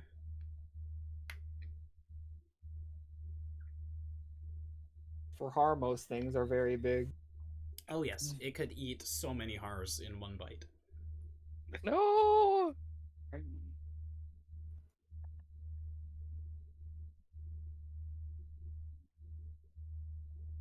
Has Har been able to get a hold of Sarakin, You or have is he not just? because Ah, combat started. I What did see. you get to hit with your rapier attack? Oh, I didn't even roll for that. You didn't tell me to. Let's see here. Rapier was fuck. Uh, 1d8 plus 2? What's this? Hit DC's plus 4? What? I'm confused. It's been a while. So whatever you roll, you add 4. Okay. So 1d8 coming up. No, d20 to hit.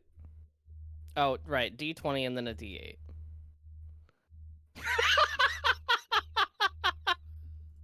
What did That you could roll? not have been any worse. That is a natural one. Okay. Oh. You know what? Think. I'm gonna be a real dick. You Oh, pull out Lord. your rapier, standing valiantly. You're just thinking of the ego you have coursing through you with all of the gold. And as it jumps out of the Oh, no. water, your rapier gets knocked out of your hand to the ground next to you. Oh, you. Well, so much for that extra thing. That extra Um, attack. Well, Now I gotta spend an action point to pick it up and then do something. Then we will start at the top of the initiative. Har, you may take the first turn.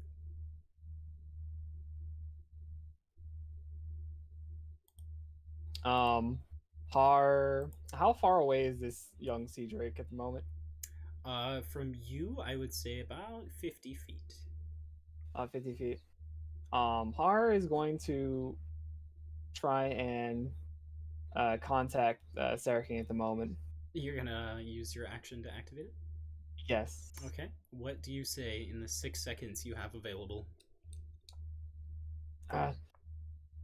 Sarakin, big monster attack.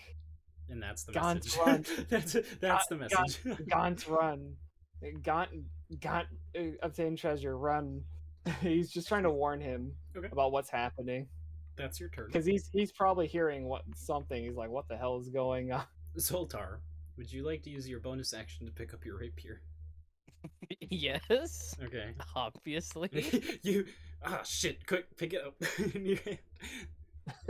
And then what would you like to Gets do with knocked your out of my action? hand. I'm just like, my action turn. Oh, okay.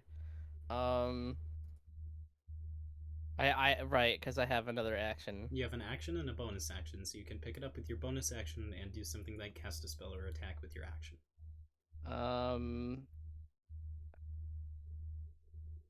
Can I cast hideous laughter on the monster, or does it not understand what jokes are? What language do you speak? Not the language it speaks. Do you speak primordial? No. Then yeah, the spell won't work on it. Okay. Can I cast sleep on it? You could try. I am going to cast sleep. Okay, you quick cast sleep. At what level are you casting sleep? I didn't think about that. Or do you have a higher level you can cast it at? I have a You can cast it level at 2 second. sleep. You're I a full am gonna. caster, so probably have access to level I 2 have spell level abilities. 2. I have level 2 sleep. I'm gonna cast it. Okay, so you cast sleep at it. Go ahead and roll 7d8, and if you can beat its HP total, it goes to sleep. You said 7, right? 7d8. D8s. Total 41. Total 41. Sadly, that is not high enough to match its HP value. It's the And so- HP value. You quick hold out your Oh hand. god. Arcane glyphs kind of buried under different parts of the plates on your arm glowing for a second. But sadly, with a lot of the damage you've sustained through the long, long time that your body was dormant in the desert, it seems that maybe some of the glyphs you needed to cast this at the moment are damaged. And they flare and then crackle away. And all that comes out from your arm is a faint, just sort of grayish blue light that then just disappears and fades. It does not seem to take effect. I'm gonna hit the gritty. It will then be I failed, but I'm happy about it. the Drake's turn. Let's see. It's gonna angle itself in front of you, moving slightly to the left, to where you are there, and then directly behind you would be Har. And it is going to use its lightning breath attack. So you watch the frills along the neck of this sea drake sort of chitter for a moment, and that light blue energy charge up in its throat before it opens and exhales with this beam of pure lightning and energy that blasts out to the two of you. Actually, yeah, just the two of you. Both of you make a dexterity saving throw. Wait, what Me do I do and for her? Gix? Gix is in I your guess- enclosure, so they don't guess get I a have to- throw. They only succeed I if you have- succeed. Believe so. Dexterity saving throw. Mm-hmm. I'm casting a dex save as well. Yes, Sorry. you're doing a 7. dex save as well. Okay. I rolled your 7, and my dex modifier is where would that be? I got a 7. My dex is +1. Yeah, It's not my your lowest dex modifier, your dexterity saving throw. Oh, 1. saving throw. Okay, so +4. 7, 8, 9, 10, 11. The DC is 12. Fuck. F. So you will both take a whole 22 points of lightning damage. Oh my Oh. god! I am dead. I am instantly dead. What is your Oh, no. HP total, Zoltar? 26, and my current HP is 18. I'm at 0. I am dead. Oh, because you failed. No, you didn't. Why is your HP at 18? I did not heal from the previous session. You took a long rest Oh, over we the took night. a You were at long full rest. health. Oh. So you're at 4 hit 22? points. Yes, said 22 20? points of lightning damage. I'm at 3 health. And Gix is at 0. Oh Gix should be no. dead. Actually, Does he does, get- does Oh, Gix have Gix- lightning resistance? Let me see. Hello, Gix. Wait, I set my HP to 0, and it's like, oh, hey, you're dead, Oh, by the way. I'm in the damage- campaign. Damage immunities, lightning. Ah, Gix is completely alive. Zoltar, let me Use reflect. refresh your Super character effective. sheet here and see if I can fix this for you. It's like a. I got it. Oh, okay. Like a light. It's like it's raining on Gix right now. He's just like, ah, what a fine lightning. Just Gix just lit a cigar and went, here we go again. Okay. That will be the Drake's turn. And after that comes Warder. What's up? Your estimate rolls thing. You're super quiet, by the way. Yeah, I realize that. Usually when I'm super quiet, it means I'm trying to get my mind back into place. Don't worry, only Mother Taraya and all of your animals' lives hang in the balance. Okay, so this is a life or death situation. Everything I have. All right, got it. And I'm rolling the dice of doom. Oh boy. Oh, lovely. You said the dice of doom are weighted, right? It's not that they're weighted. It's just that they have a habit of rolling so horribly good at the best of times. Is that supposed to be a good thing or a bad thing? It's good Horrible for me, thing. bad for you. It's good for me because it's quite amusing. Oh, lovely. They normally roll normal, but when the roll matters, they roll in the favor of bad things happening to you. Basically, these are the dice that are just gonna say, yeah, you're gonna mess up pretty bad in the long run. These are the dice that say Mother Jiraiya dies. Oh no.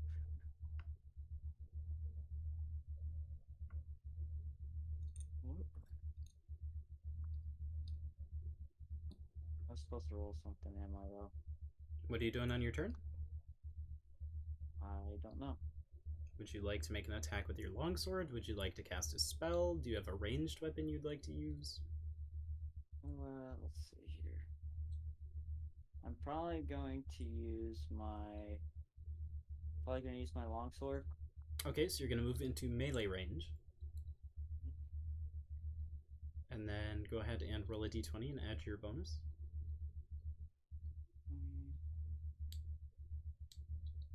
Oh no, I could tell this is not gonna go well. What did you roll? And my bonus with that. The bonus is on the damage, right?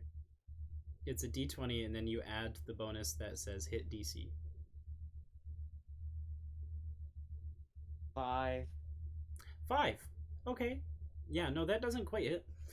You rush forward with your longsword and make an attack. And this creature is just... your attack would have been quite accurate, but this creature is quite deft. And it simply moves out of the way, kind of swinging its tail around and almost tripping you. Well, I tried. Barry, it's your turn. You said we were about 50 feet from it? You are about 50 feet from it, yep. Okay, Barrius is gonna try to cast Ray of Sickness. Okay. Let me check its resistances, immunities, and weaknesses. Okay. Do I make a save, or do you roll to hit? I rolled a hit. Okay. Fuck that. Wow, no. I say we get the fuck out of here. So We are unprepared and underleveled. So I rolled a 7, but with my hit DC that would be 12. Plus 5, so 12, yeah. That does not hit, so you quick cast out this beam of kind of green, sickly energy, and again, it just moves to the side and it just crackles into the bricks that make up the dock. Fantastic. Do you do anything on your bonus action, or would that be your turn? Can I just take a shot with my infused crossbow? No, because you Oh, cast a spell. Yeah. Yeah, then that's Okay. my turn. Har, it is again your turn. Har is not doing well at all after taking that hit. He's going to... Let's see...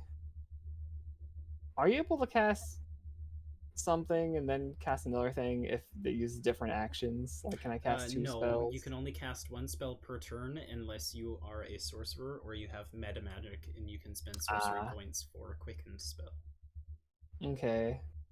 Let's see. In that case... Or, traditionally in my homebrew, I've said that if you have a bonus action leveled spell, you can cast a cantrip as your action. Well, that makes sense. But instead, Har is going to cast... Let's see... I love that how Zoltar is like far? an Abra. Zoltar's just like, Zoltar casts teleport! He has just gone. It is 50 feet from you currently. 50 feet? Okay. I ran all the way from the house to the dock. What do you want from me? You're about to It run jumped all the in way from front the of me. dock back to the house. Yeah. Har is going to... that makes it hard for choosing what to do. Best I bet, can't kill believe the Fuck it. break. Fuck it. Har is going to cast Spiritual Weapon. Okay. What appearance does your spiritual weapon take the form of? It's going to take the form of a... Is going to take the form of a pick. Okay. A A giant pick, spectral pick Pick of Moga. appears above the Sea Drake, would you like to use your bonus action to make an attack with it? How does this work? Casting time, 1 bonus action. Or sorry, as when you cast the spell, you can immediately make an attack with it as part of your turn. Oh, I see. Attack feature. Yeah. Okay, so attack. So modifier +3. So roll d20. Come on, spiritual weapon. Eh. That is definitely a miss. That's a 9. That does miss. But you also have your action left then, if you'd like to make a weapon attack. I don't think I can reach it from here, but I do have. I think can you use an action to swap out a weapon for another Traditionally, weapon? that's a bonus action. But you don't Oh. have a weapon drawn, so I will say you can just start with whichever weapon you'd like in this situation, as it is a boss fight, and I will take it easy on you.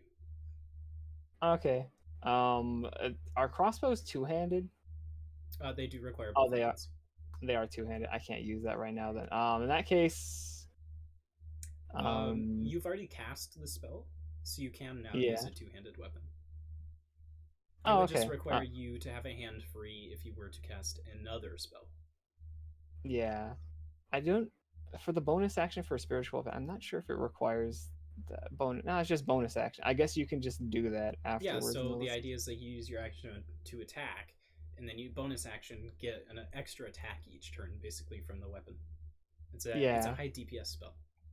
Okay. Then Har will use. Wait, does it take an action to equip something though? Like if. No, traditionally it's a bonus action, but I'm giving you the first one for free. Oh, okay. In which case, Har will take a shot with his light crossbow. Okay. Let's see, +3. Roll d20. 18. That hits. Let's see, 1d8 +1. Roll for damage. Oh, d8. Which one's the d8? It's been a bit. Oh, there it is. Little diamond. Go, little diamond. I rolled a 1, so 2 damage. Oh. Yes. Let me use these D10 to keep track of the health here. How much damage? 2 damage. Oh, okay. I rolled a 1 for damage. That's good. Yeah, so as a younger Drake, it does not have the hardened scales that a older Drake would normally have, so your bolt does pierce it. But something must be off. Maybe with its movement, you only managed to kind of get a very small attack in. And then it is Zoltar's turn. Can I cast sleep Again. one more try Uh-huh. and evade and just run further away after? Okay, so you're gonna try to cast sleep, and then you're gonna just and run. then book it because I am literally I could be breathed on by a kobold and die. Okay, so go ahead and roll for sleep again as you try to light Okay. up those glyphs in your arm and get it to work this time. It was 78, right? 7d8 if you cast it with a second level spell slot. 5d8 if you cast it with a first level spell slot. I'm using the 7 again. Okay. Or the level 2. Do you have the spell slot available for that? I just used the last one Okay. right now. Even worse than before, a 37. I'm Okay. booking it. I'm out of here. I'm So- waiting for the army to come. We're not doing this shit. Part of the rules of combat is if you leave a creature's space, its melee range, it can make an attack of opportunity against you as a reaction. Are you sure I'm you dead want to anyway. leave its space? I guess I'll just throw a dagger instead at it and say fuck you, Well, Baltimore. you use your action to cast the spell. Okay. So I'm checking, do you want to die in place, or do you want to risk dying but maybe have the chance to get away? It's up to you. Let's go for the getaway. Okay. I will roll to hit. What is your AC? 14. Okay. So... Oh, you lucky bastard. It's because I forgot to roll with the Dice of Doom. I accidentally rolled with a Rick and Morty dice. So I rolled a natural 1. It rakes out with its claws towards you, and you just barely manage to push forward enough, kind of springing with your foot, that you just barely feel the claws rake against the metal, and you manage to leave its area of attack. How far away are you going? Outside of its attack range. Okay. Do you want to go your full movement, or do you just want to leave the attack range? I'm just gonna go my full movement out of Okay. the area. Okay. You take your full, I think, 30 feet to get as far as you can. Mm-hmm. It is then its turn. So let's roll the d6 of doom to see if it gets lightning breath back. It does not. So that means it only has its melee attacks. Warder, you have run up for melee combat with it, so it will bite you. What is your AC, Warder? Oh, that doesn't matter. That's a 21 to hit. Oh Um, boy. So that will be... Ooh. Oh, 13 piercing damage and 2 lightning damage. So He has Warder will take... claws. Is he there? No. Oh boy. Oh, my mic is muted. Oh, my Oh, mic is muted. Oh. Ouch. Max, I you looked take over, I'm like, 15 oh. points of damage. Ouch. As the sea drake bites you, and with its bite comes lashes of the electricity that it stores within itself. After that, it is your turn, Warder. What would you like to do in response?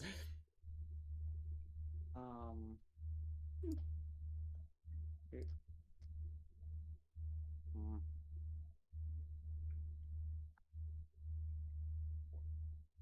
Could. Hold on a second. You could try to hit it with your sword. You could cast a spell. I'm looking at trying to cast a spell, but I'm looking at which one's probably the best one to use. If you guys are going to maintain the idea of an all-caster party, you might want to recruit another player to be a 5th to play cleric.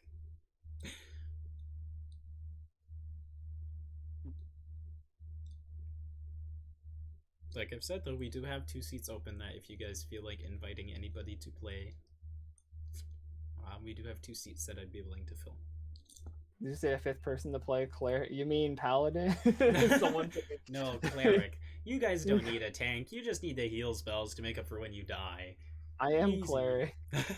You are a cleric, but you're also like a creation sort of damage-based cleric, you know? I don't think you focus that much into healing, at least yet. I can healing. I can apply healing. I can healing.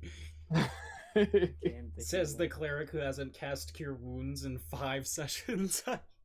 I've cast Cure Wounds a couple times. That's true.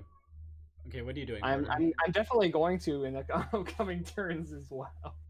I feel like I should do something that would benefit myself, because Well, Which- right now, you're Not looking any in the less face fun of a than sea me. drake, so up to you on what benefits you.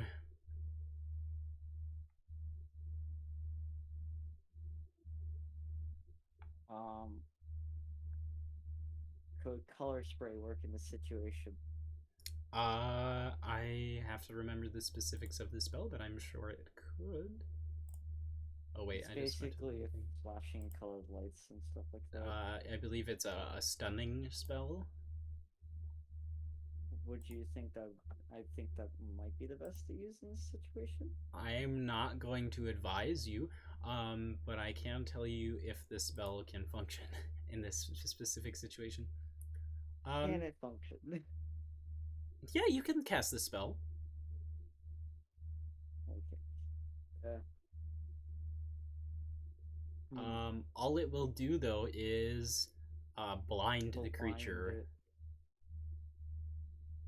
Let's see. Is blinded until the end of your next turn. So, considering it happened before you for 1 round, it will be blind. So what I'm getting here is that after my turn, it just not blind anymore. So you cast it this turn, and it will be blind until the end of your next turn. Which means it will have disadvantage to attack you guys. Ah. Would you like to cast it at first or second level?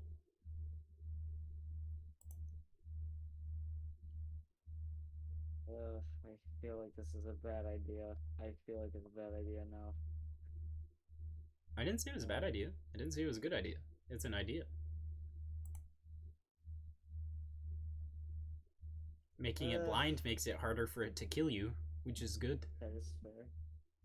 I'm gonna try to give it a level 2. You also have Bane, if you'd like to cast Bane. Bane could be good. It's up to you. You're gonna cast it at level 2? Okay. Go ahead and roll 8d10. And if you can hit or beat its hit points, it will be potentially blind. So, D10. Is there any bonus adding to it? Nope, or no? just 8d10. So just D10. Okay. 8d10 rolled- specifically. What? 8. Roll 8d10 dice. Not A, 8. The number. Oh, the 8. Yes, roll 8d10. Okay.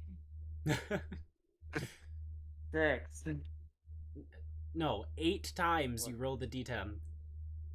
Oh, 8 times I rolled a D10. Okay. Order Kavlov, everybody. There's a reason he got caught stealing. I'm not good at numbers. Okay. First one was 10. Second one was 8. Well, the first one was a 6. So you're down 3 and you're at 24. Okay. This one is 6. 30. 3. 33. 8. 41.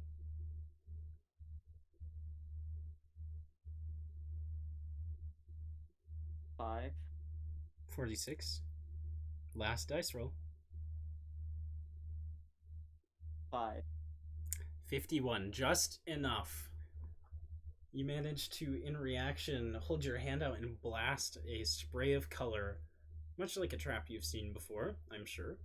And as the kind of light blasts out around the sea drake, like a concentrated disco almost, like a very sad, very localized roller rink, the sea drake's eyes kind of flash over and it squints and closes its eyes, shrieking, and it is blind for basically one turn. Various, your turn. Okay. So if I fire my crossbow, according to my sheet, I should have a bonus action still, or I should have a bonus action after that still, right? Yes, correct.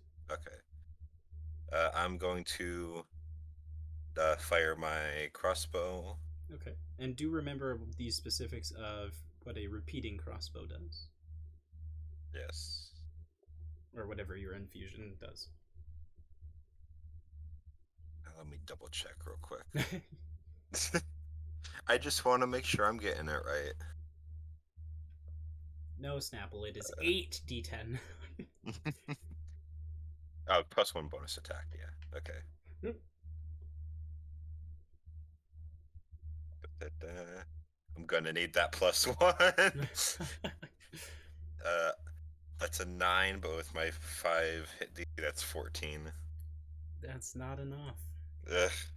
You fire the bolt in it, in its blind reaction as it screeches and it moves wildly trying to react. The bolt doesn't fly true, and it lands off in the ocean. And then how much HP are Wartor and Hara? Actually, you don't get to know the exact number, Damn. so what you do get to say is, how hurt do they look? Yeah, how hurt do they look? Har is looking extremely. He's barely standing. But he is trying to fight the best he can, despite barely being able Is to this stand. a question for the entire party, by the way? You fleed. You ran away. Yeah, I'm Actually- kind of like out as I'm still nearby. I was I'm gonna just like say, I'm just sitting here. Snapple, you're farther away than Zoltar is. Okay. Yeah. Yes, then it is a question for the whole party. I am like one shove upon not being able to get up off the ground. Fortunately, no one here has a way to heal you during this You encounter. do. Not That- during this encounter, no. Yeah, that takes a minute. Yeah. Sadly, I don't know why we all decided to be magic people. your, I'm your gonna healing I'm gonna buy spell, better armor and become the pseudo tank. Various cannot be cast on Zoltar. Yeah. Because I was going to my bonus action I can cast Healing Wood. Healing word. Healing word. Yeah, Healing word. Or word. Healing I word. can't read. I can't read. I imagine you I just like can't- hit someone I- with a tree to make them feel better. Oh. I smack him with a big stick. Sorry, I can't read. Healing word. That is the thing you can do if it's a bonus action. Would you like to would you like to hit Warder or Heart with your healing wood? Why? Smack that hard a with thing? my stick. With my big tree branch. Okay, go ahead and roll for healing wood. 5. Okay, you are blessed 5. with 5 hit points from thine holy healing wood. Yay. God damn it. Har is still looking very bad, but not as bad as before. Har's looking bad, and also like they just got hit by a tree branch. What? The tree branch just says I- Band-Aid. Thank Various. Of course. It is then Har's turn. So does I forget when it comes to casting. So I need to be able to hold my focus when when Yes, you are casting maintaining something? concentration, which means if you take damage, you have to make a concentration check, or if you cast another concentration spell, that gets fucked up. Oh, okay. Let's see. Well, I mean, in terms of to cast things in general, because I don't think I'd be able to cast while holding my crossbow. Yes, I while need to holding your have, crossbow, you are unable to cast. yeah, because I need the focus. So right now you can like fire your crossbow and hit with your spiritual weapon on your bonus action, because that's not casting it again; it's just there doing that. Yep, a it's summon. doing. Or you can use your bonus action to put your crossbow away, and then use your action to cast. Yeah. Wait, is this a? Huh, it doesn't say. Is it a concentration? Spiritual weapon. Yeah, I can find out. I don't think. It is a Oh, combat no, spell, so there's a it's- chance it might not be. I don't think it is. It would have a C symbol if it was, right? Yeah, it's not concentration. Huh. It is just an ambient summon. Did the bolt I shoot into the what the enemy, is it in them still? Yeah, sure, why not? I'm going to cast heat metal on the bolt that is currently lodged into the Drakely. Okay. So you put you use your bonus action not to attack with the spiritual weapon, but to put the crossbow away, and use your Yes. action to cast heat metal. Okay.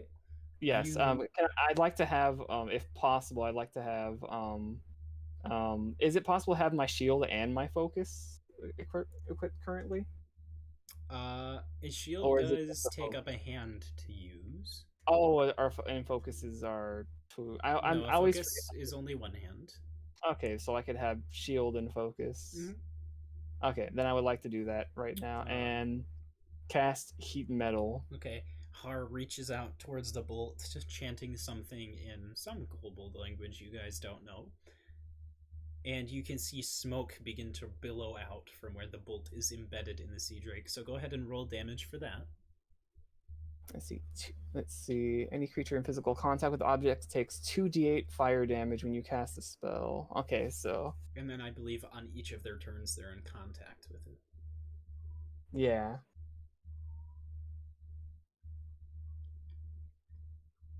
Let's see. So here, 2d8 is 5. Oof, only 5. Okay. It goes down 5 HP due to the singeing, burning red hot bolt in its side. It says, I'm not sure exactly how this works for it, but it says if a creature is holding or wearing the object and takes damage from it, the creature must succeed on a Constitution saving throw or drop the object if it can. If it doesn't drop the object, it has disadvantage on attack rolls and ability checks until the start of your next turn. So I'm not sure how that works exactly for this, Interesting. since it's In this lodged case, because I am friend, I will say that if it fails the check, it just has to try to make the check for as long as the spell's going because it can't drop it. And if it fails, then it fails, and the effect follows as it would. Okay. Zoltar, it is your turn. Okay. Okay. Sorry, I'm eating pizza. I kind of can't really do much. Shoot it with your heat rays, your magical eye beams. Okay, I'll do that. That was a joke, but if you have those, feel free. I don't.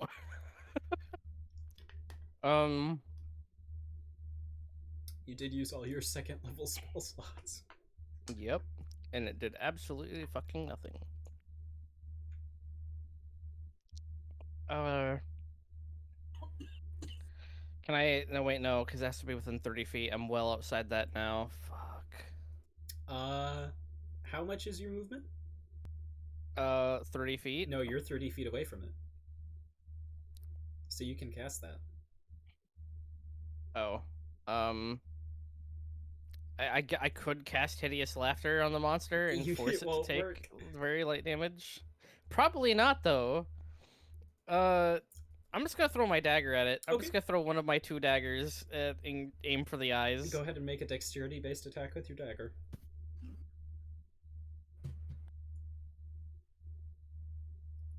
12 total. That does not hit. That does not.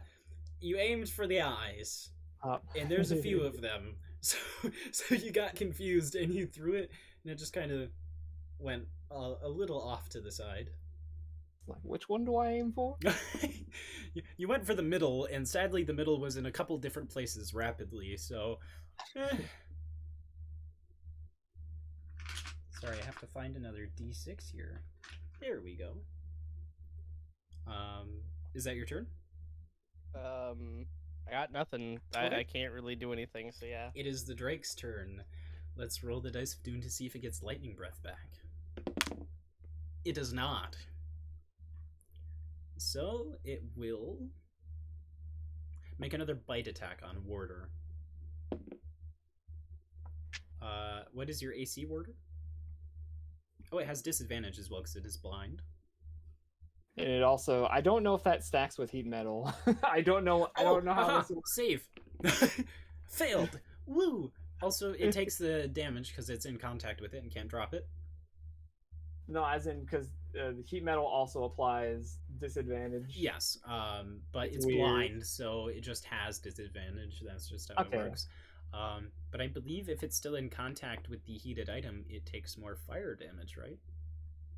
I don't think it takes. Well, I can keep making it. I can keep applying the damage every turn if I choose. On each of your turns. Okay. Yeah. Warder's AC is what? Max, who is muted. Yes. What is your AC? My AC. Hold on a second. Back up.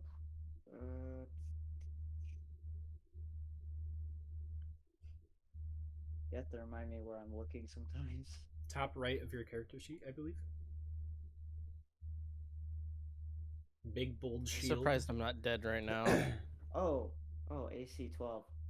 AC of 12 and 11 is what it rolled. So it bites out towards you, but due to being blind and the burning crossbow bolt in its side, it misses.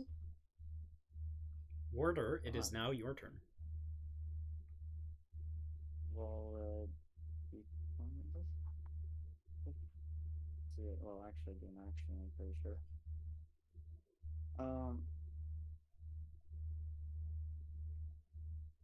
I feel like I should use the dagger for this, but I might get hit again. Who knows? I'm probably gonna take it. I'm probably gonna use the dagger. The long sword? Or do you mean the magical dagger you got? The magical dagger. Okay, so we're going to see that used in combat for the first time. Are you going to be using any of its abilities when you make the attack? Not 100% for this. I forget what of its. You can click abilities inventory and then you can read what it says.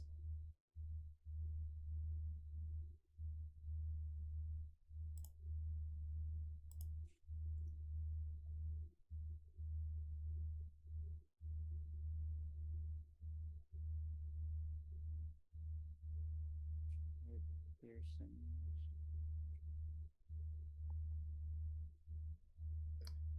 What you can do right now is you can expend a charge to do a runic strike, which means when you are rolling to hit, you can say that you're doing a runic strike. If the dagger hits, it deals an additional 1d8 negative energy damage. So roll to hit for your dagger, except add 5 instead of 4. Or refresh your sheet and you will see that the runic dagger is in your actions, because you hadn't equipped it. Yes, go to your actions after you refresh and look for Rune Bearer Dagger. You'll see its stats. Yep, there it is. There it is. So, would you like to do a runic strike with it? Sure, I'll do a runic strike. Okay. So roll to hit, add 5. The 20%? Yep. Alright. God. 10. 10. Okay. Ugh. You miss. So the dagger is at 5 out of 6 charges. Make sure to keep track of that. Okay. And the dagger attack, it misses. It goes wide. So you see Warder pull out the long geometric kind of runic dagger that you had obtained from the warehouse, and strikes out with it, this green energy flaring up across it, like this sort of greenish blackish vibrating beam around it that just misses, sadly.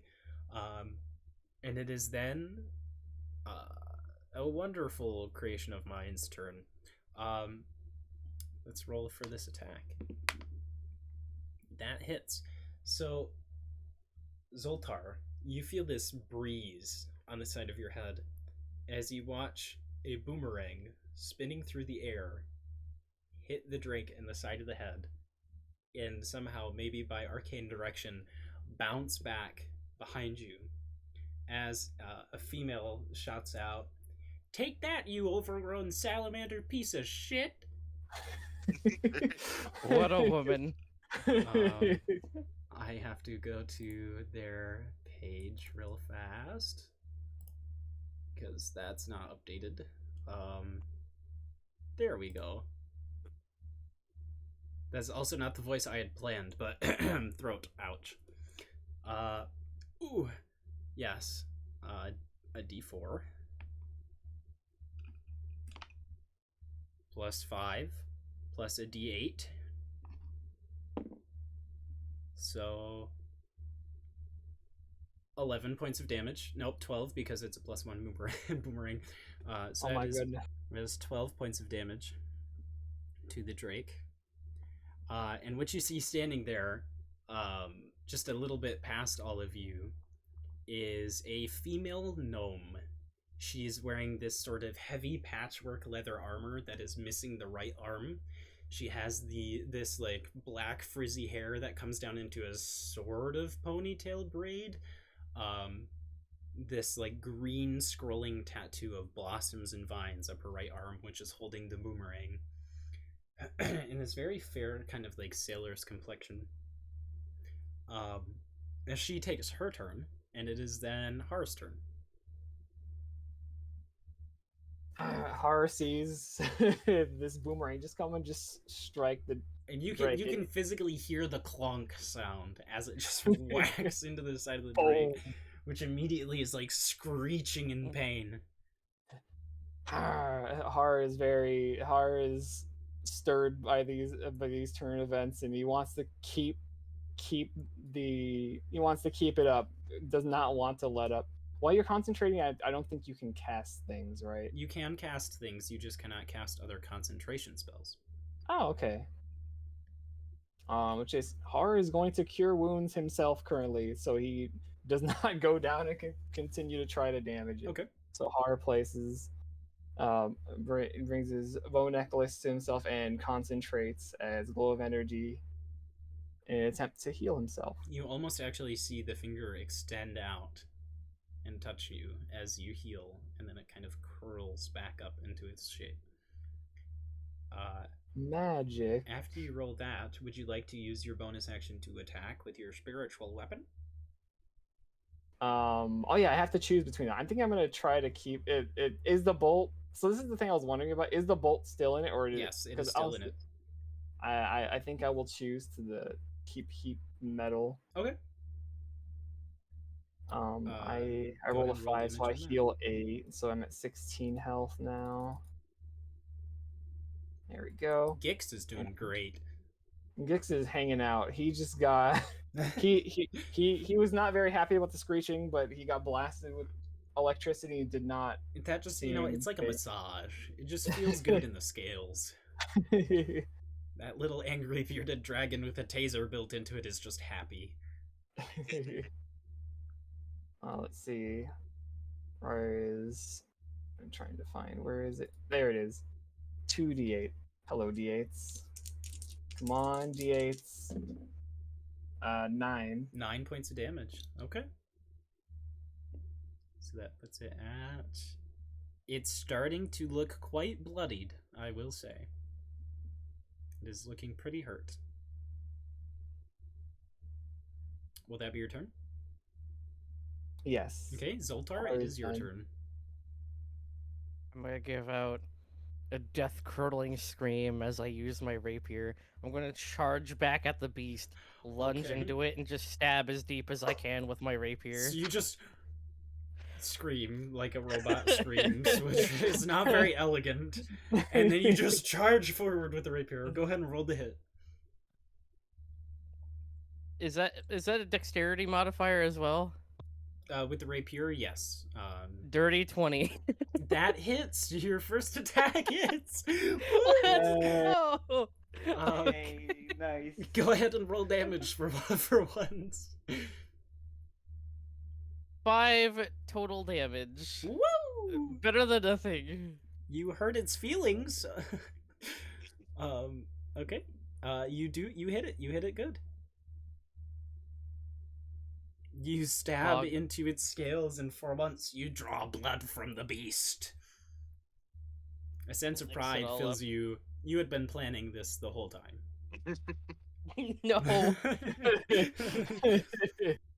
It is the Drake's turn. So let's roll to see if it gets lightning breath back. It does Just not. kind of hanging on to my sword mid-air. I should probably let go. So the question is, does it bite Warder or does it bite Zoltar? Because Yes. it's not blind anymore. We'll roll a d6. Kaz, do you want odd or even? Odd or even? Mm-hmm. I'm an odd fellow. I'll take odd. I rolled an even number, so Warder gets bit. Oh. Ow. Congratulations. Woo, you I'm picked not the right dead. one. Natural 20! Oh Oh boy. no. Natural Oh god, I rolled 20. a natural 20 with disadvantage. Those It are truly- doesn't. Oh, I actually made the save. I forgot to say it got a 16 on the save. So it does not have disadvantage. Oh, nice. That explains that then. But it did get a natural 20, which doubles both of the dice, the normal piercing dice and the lightning dice. So I'll use the Dice of Doom for this, sure. Oh boy.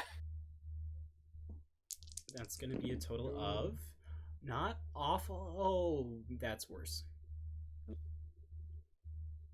21 piercing damage and 6 lightning damage. Oh, This brother's dead. that's 27. Oh boy. Warder, how much health were you at? How much health am I at? I think. I can't recall. Is it less than 27? Yeah. Well, my max is less than 27. Okay. Zoltar, you dig the rapier in. It looks at you, no. and then with a lightning fast reaction, Oh boy. lashes out and bites down onto Warder and lashes its neck around almost like a dog would. And Oh, you just see Warder limp, flailing in its maw, smoking slightly from the electricity before just getting dropped down face first onto the dock, unconscious. Warder, as your turn is next, go ahead and make a death saving throw by rolling a d20 and adding your constitution modifier.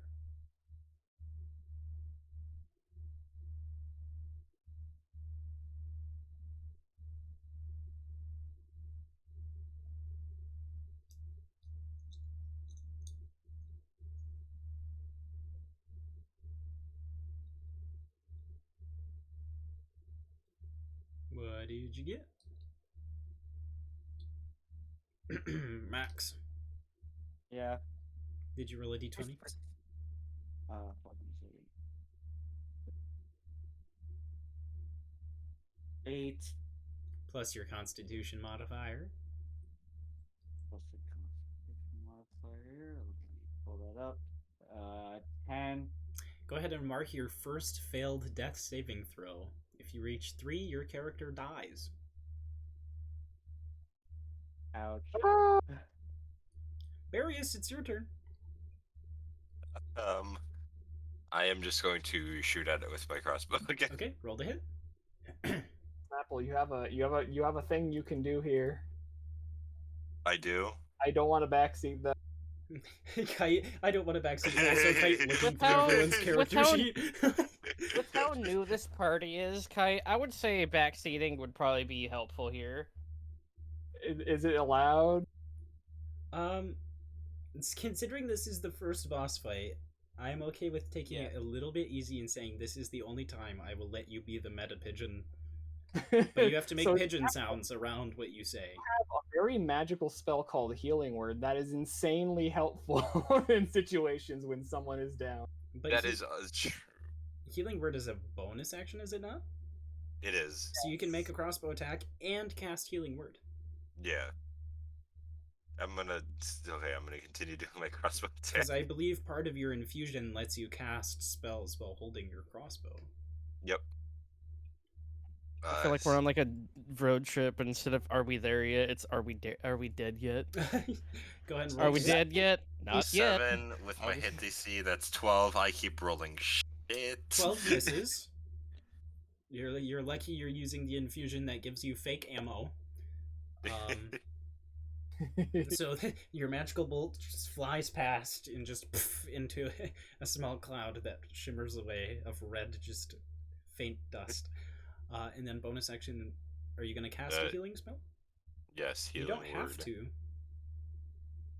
It would help Wartor, wouldn't it? Yeah. Or is he just yeah? I mean, it could. Yeah. I'll cast it.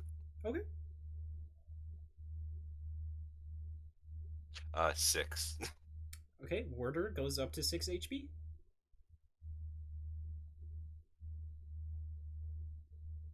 Goodbye spell slots. But not goodbye Max, and that's what matters. Yes. I don't What? know. Hold I'm on. kidding. Max, you're at 6 HP. Oh, lovely. So you just come to consciousness face first in the ground. You can feel all of these puncture wounds from being bit all across your body, and just like this singeing burn from the lightning. Some of your muscles are still twitching. It's like you just woke up from getting tased really badly. I mean, yeah. And then it is my little gnome's turn.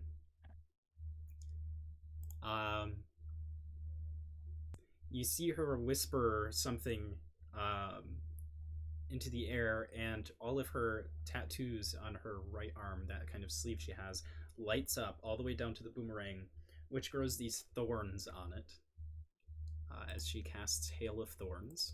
Oh shit. And then she will whip her boomerang again for a 18, which hits.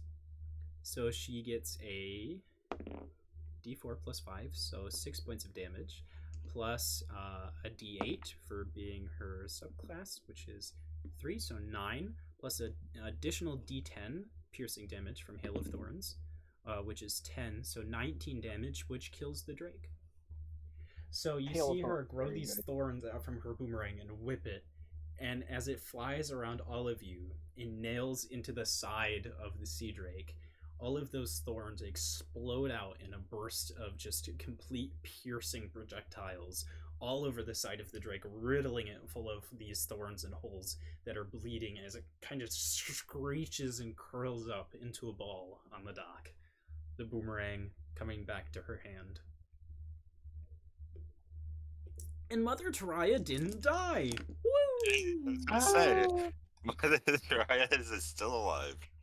Yeah, she's alive! Woo! As the sea drake falls dead on the ground, what do you all do? I'm gonna collapse onto my back and just lay there, exhausted. I'm guessing there's Gaunt, being long gone by now, Oh, yes. is going to head over to Soltar, who is looking pretty banged up, and he's going to spend a couple minutes Casting mending repetitively. trying to mend, patching back up. The female gnome also walks up to your group. While Har is trying to patch up Zoltar, he's gonna look to her and say, Har, thanks. She kind Many of thanks. swings her arm up around her back, putting her boomerang into its boomerang-shaped holster, if you will, on her back. And she says, God, I hate those lizards. No problem, friends. You seemed like you needed some help, and I wanted to make sure the old lady didn't die. Not you, robot. I meant the old lady back there, but you two. I don't know your gender. Zoltar would just keep just bleeping and blorping and be like, I'm okay. Coughs up Cough oil. Cough up some oil and battery acid. Har saying this is like, it will try. And that's when you also see Captain Renhold and Syracine Waveburn in all of his glory of the flowing blue robes with the still kind of patchwork armor, the orange-red hair that's crazy on his head in the kind of ocean-like waves, and that giant gilded saber on his side, both running up, going, Where is it? Where did it go? Oh, that makes sense. Great job! And Syracine just claps as hard as you can onto Har's back. You've got it. Woo. Well, I bet it was almost as exhausting as my run here. Oh boy. This was smaller monster. Oh yes, I assumed based on the reports that the child of the endless ocean had already left. I tried to get here sooner, but you know what it's like. Demiplane this, business there, pyrites here. It's a bit of a mess. Har wanted I got your message, though. Yeah, Har wanted warn Syracine of Doc's being danger. Yeah, that's gonna cost a pretty penny in repairs. But enough that I can afford this. And he pulls out a sort of a chest-like rectangular box, kind of similar to the design of the one Barrios was holding on to, and hands it to you, Har, just because you're kind of the one he always talks to when he's talking to the group, though he's gesturing to all of you. A stipend for handling the Drake, since how the soldiers weren't here to do so. And he looks into the eyes of Captain Runholt, and then back to you. That's about 100 fingers should do, I think. And you can keep the body. I don't care to do with it anymore. Thanks, Fair King. Thank you. Thank you for not dying, all of you, really. And he looks at Bucky, and you too, whoever you are. Pleasure to make your acquaintance. She goes, well, the name's Bucky, and nothing like hitting a creature with a boomerang, you know?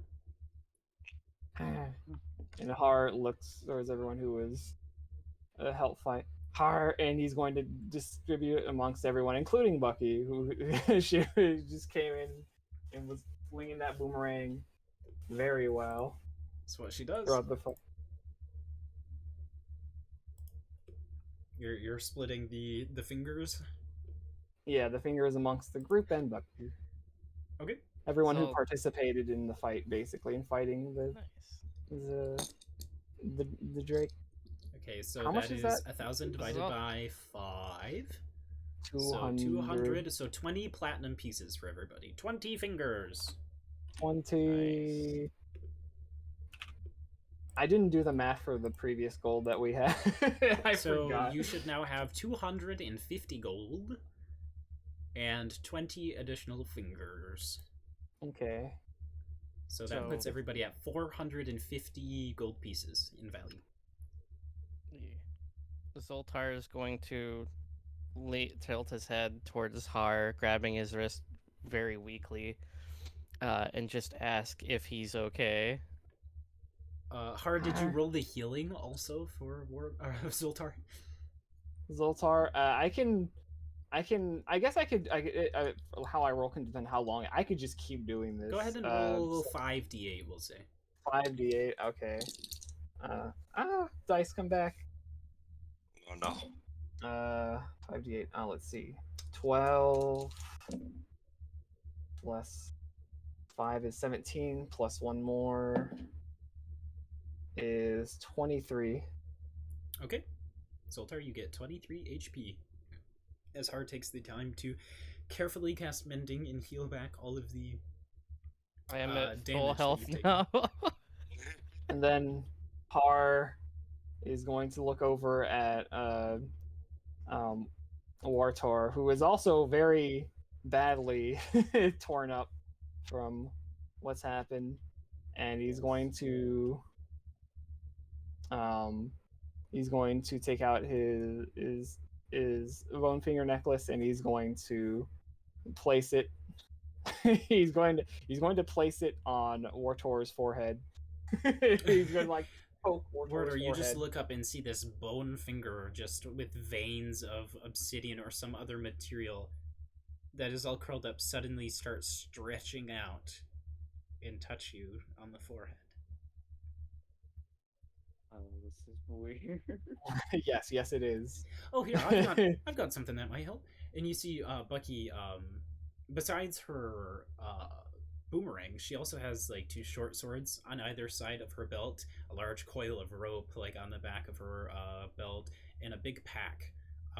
And she reaches into the pack and she pulls out some sort of bottle of an alcoholic beverage that has very little left in it. And she hands it to you, Warder.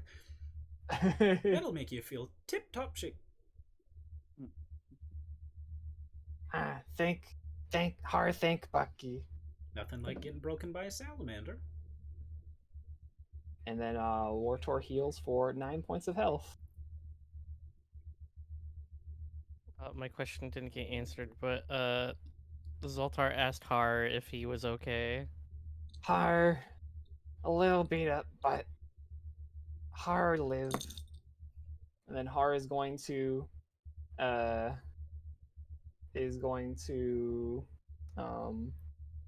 let's see.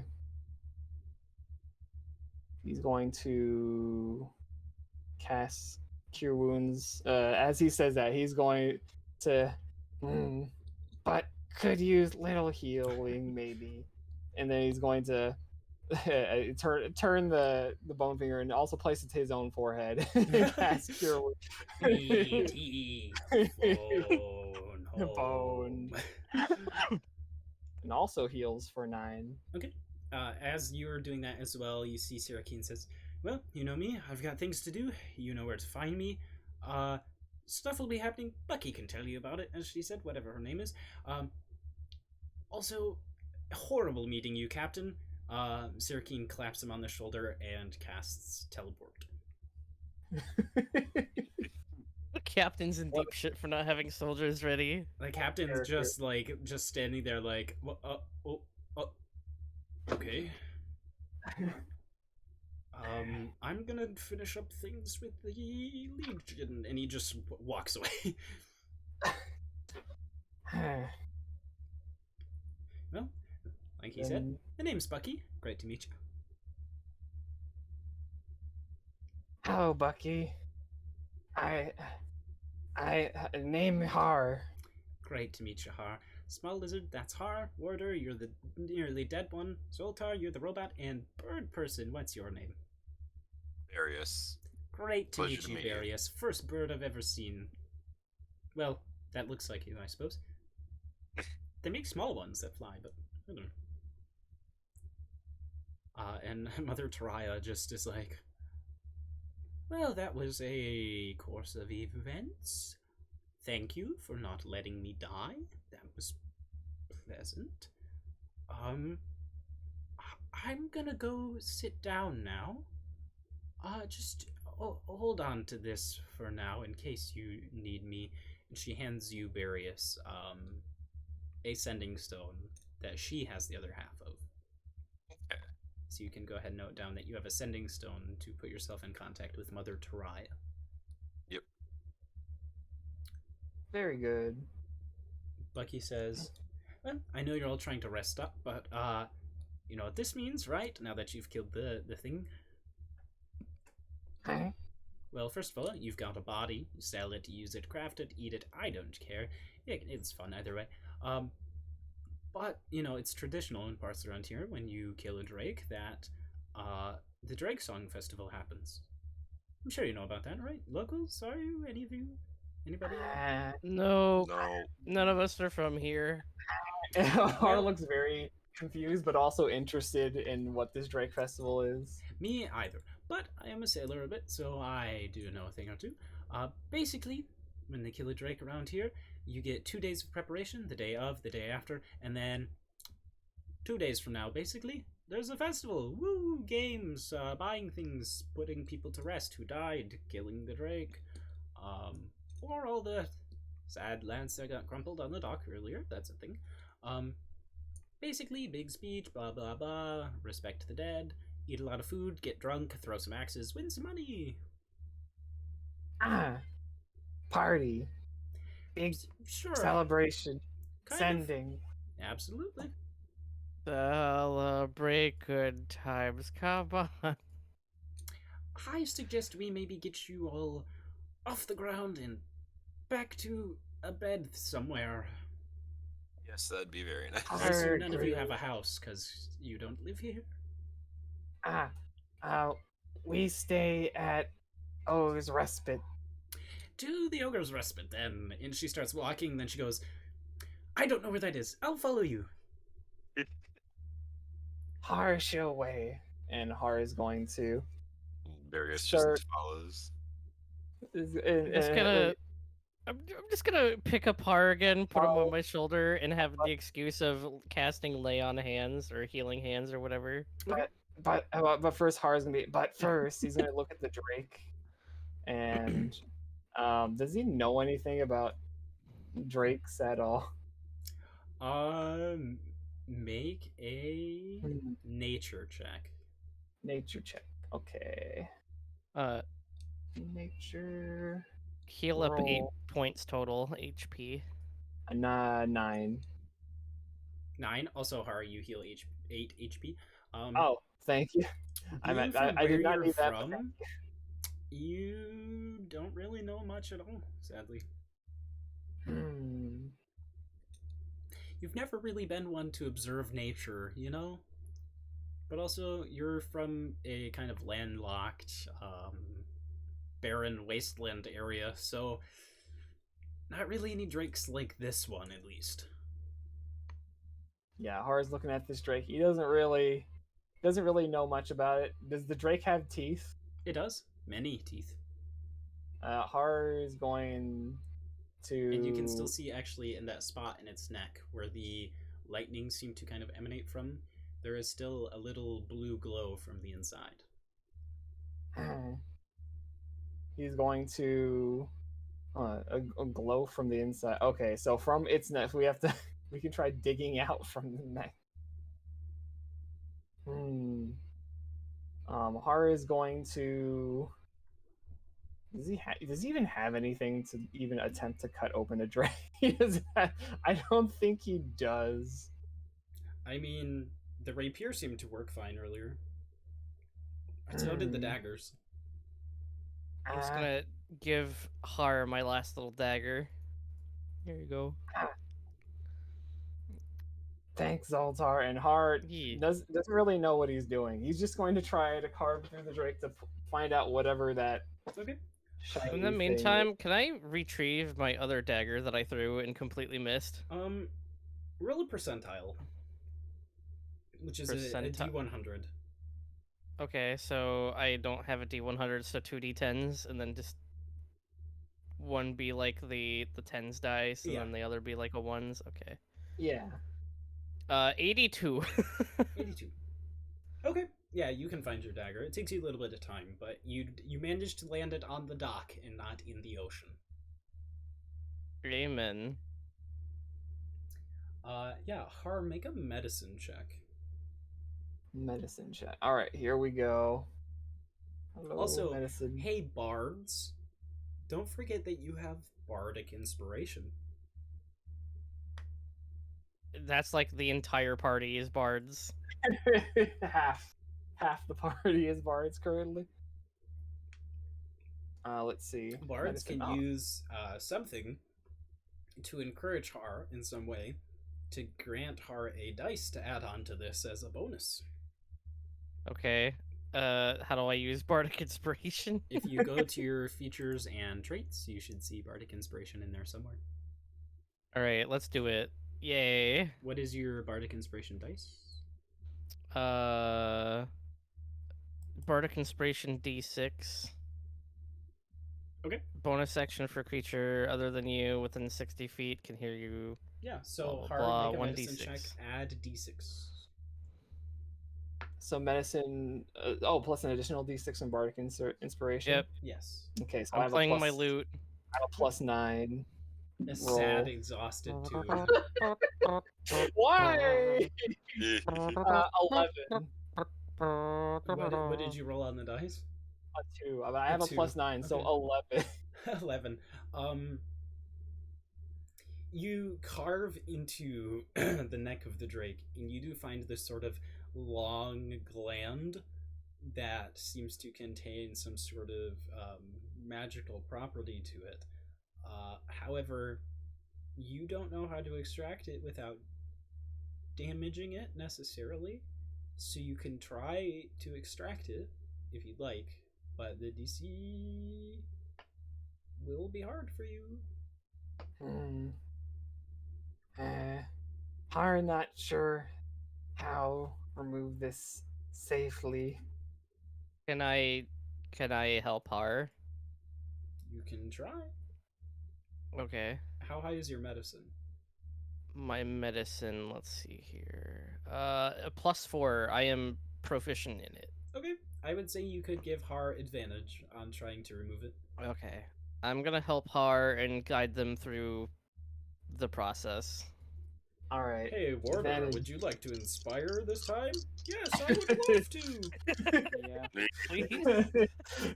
So Har, you can roll at advantage and add a d6. Make a medicine Advantage check. and +9. Got it. Okay. I'm gonna have to fuck up really bad. Before two net ones in a row. Okay, I'm so glad I have advantage. I got okay, so 20. That was, in fact, the DC. So you carefully carve out and now have this sort of 2 tendrilled lightning gland from the sea drake. Whatever you may use that for. And then Har is also going to take out some teeth. Okay. Because he wants to have souvenir. Make- a bit of I'll carry over that medicine check, and I will say that you gather 13 good quality drake's teeth. Okay.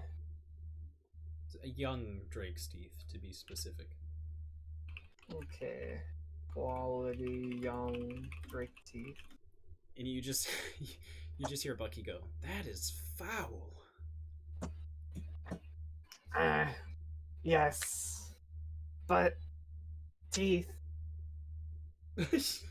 are like Okay. are like Are like little teeth. man, okay. Har maybe make stuff with bone later. Har need calcium.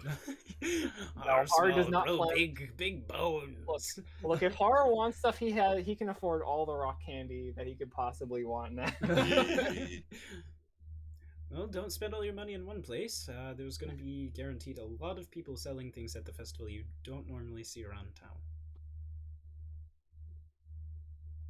So, because I want to do this festival, it's going to be fun. Over the next 2 days of preparation, the first day, we'll start with day 1. Kind of the rest of the day is spent with a lot of people just trying to recuperate. Everybody's learning what's happening. The dead are being kind of gathered and given a peaceful location until they are to be buried. And you're all headed back to the tavern to rest. Is there anything you guys are trying to accomplish over this day? In this day, when we get back, Har actually, when he gets back to the tavern, and heads there, he's going to find a spot, and he's actually going to do something with Gix. Okay. Feed it the lightning gland. Grow it stronger. Oh my God. Evolve, Gix. It's like a lightning stone. Could you imagine? You just like batter it in reminithium, feed it to Gix. I'm a Gix, creative I DM. choose Do what you. you're gonna do with it, and I'll make you roll to see if it works. That's just how it's gonna go. Or you can try to take it to a professional. Well, that's not what I plan. It would be funny, but that's not what I plan on doing. Har is actually, he knows Gix has been hurt during that whole encounter, and he wants to try something with Gix. Although he's gonna do this up in their room, away from other people. Away from possibly inflicted danger. Okay. At this point, too, with Bucky getting a room, basically your party and Bucky have the run of the place. There's nobody else staying there, so it's just you guys, Bucky, and the couple that owns the Ogre's Respite. Oh, okay. I guess we could do this in the lobby, but I don't know. I don't want to risk Gix running amok. So we're gonna. They're not really running the diner either, because people go there to eat, but it's just kind of closed off. It's only for rooms, and the people that are staying there can eat there. But yeah, what do you do? Yeah, Har. If everyone's in the thing, Har going to go wash up really quick, and also take care of Gix. And he's gonna go up, and he's going to he's going to wash himself off, and then he's going to look at sitting next to Gix, who is currently in his cage, and he knows that Gix also had to go through a bit, had quite the experience early, and it has been hurt Gix a has bit one as well. eye like halfway open, and it's just like one leg curled up, and it's just like. No, Gix, not happy from earlier.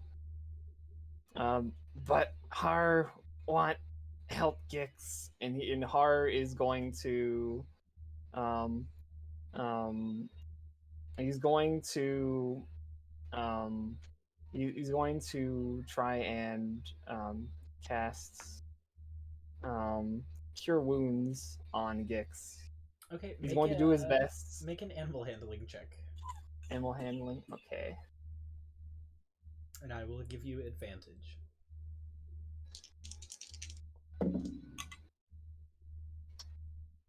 17.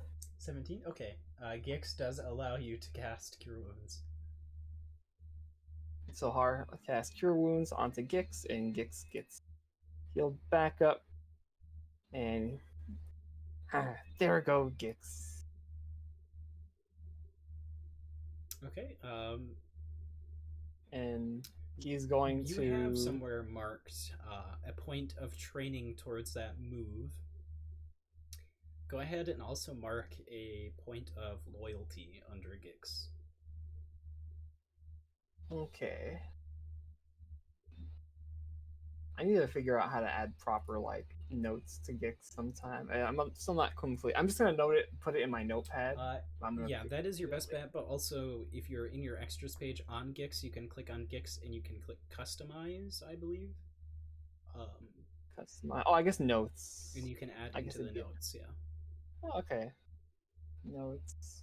1 electric attack. 1 loyalty, was it? Yes.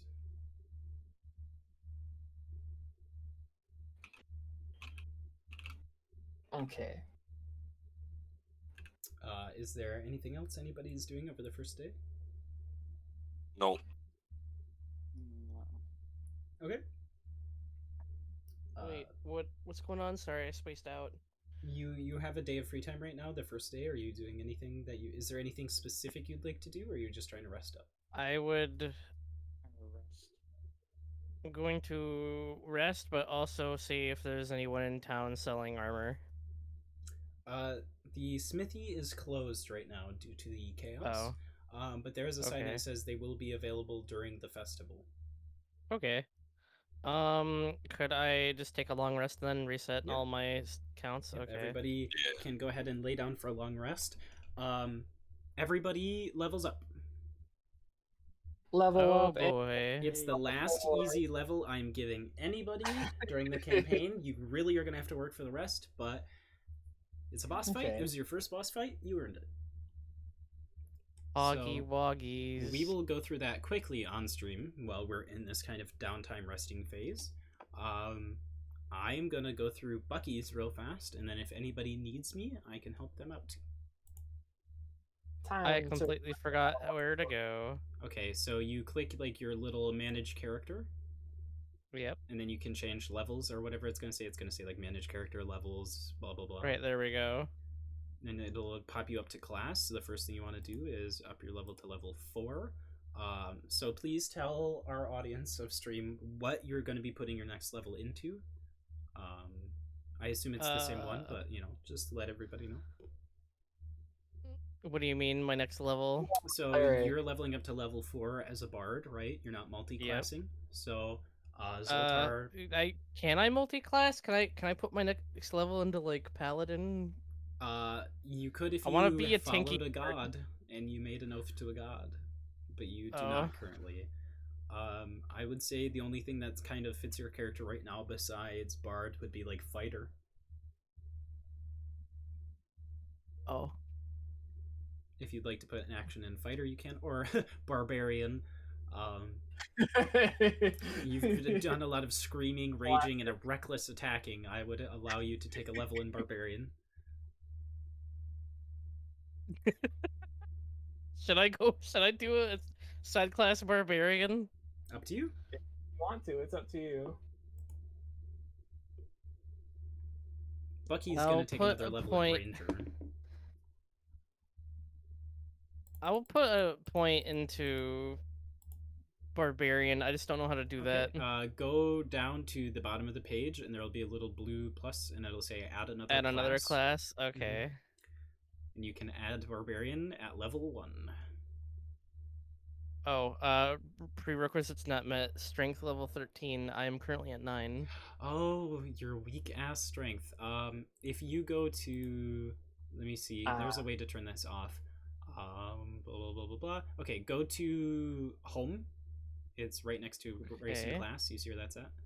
Yep. Scroll down and find where it says use prerequisites, and then it'll say multi-class requirements. Multi-class requirements. Boom. Turned it off. There you go. Then I go to class, go back down to the bottom, click add class.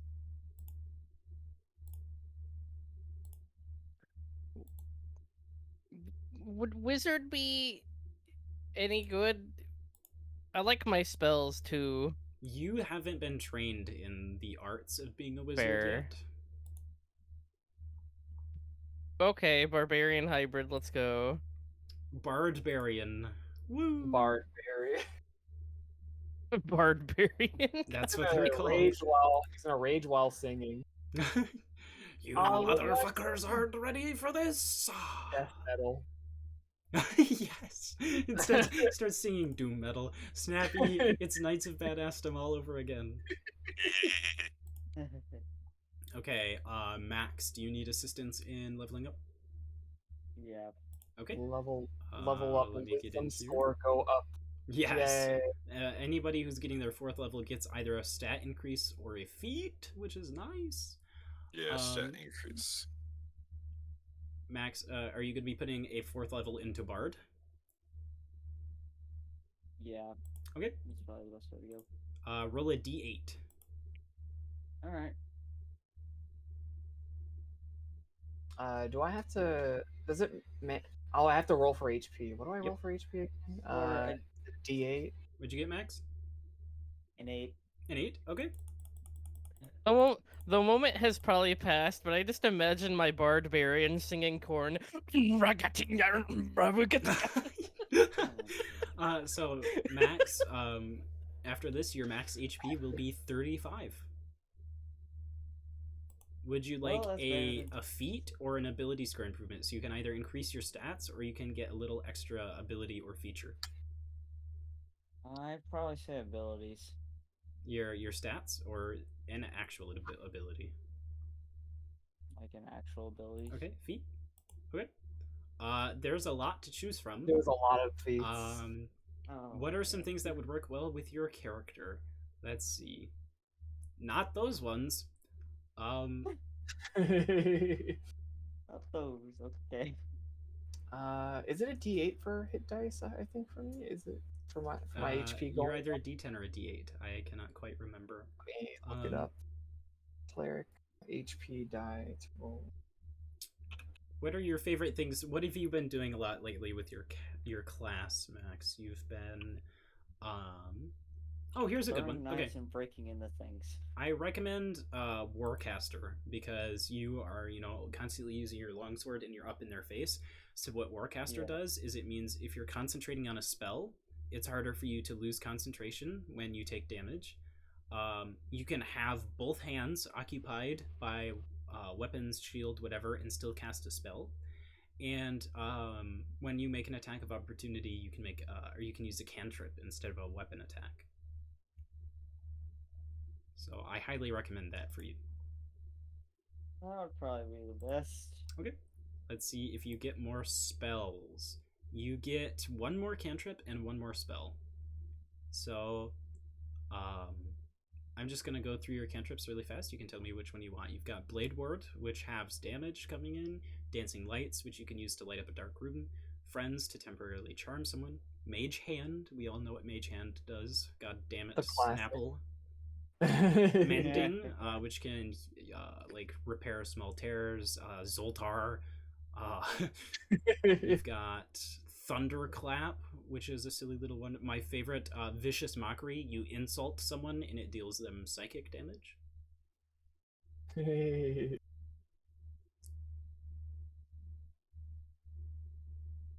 What would you like as your cantrip? Can you repeat the names again? You've Like, got you just need to repeat them. Blade Ward, Dancing Lights, Friends, Mage Hand, Mending, Minor Illusion, Prestidigitation, Thunderclap, and Vicious Mockery. Yo, Prestidigitation, the fan favorite. I love Prestidigitation. I love Prestidigitation. All of the Thaumaturgy Prestidigitation things are great. I feel like Thunderclap might help, but Okay. I'm also thinking of like. Oh. Thunderclap is pretty decent damage for a cantrip. Okay, yeah, that's My probably good. taking on the side class of Barbarian, my AC rose by 2. Yeah, because unarmored AC. Barbarians don't wear armor, they get AC bonuses for being naked. Yep.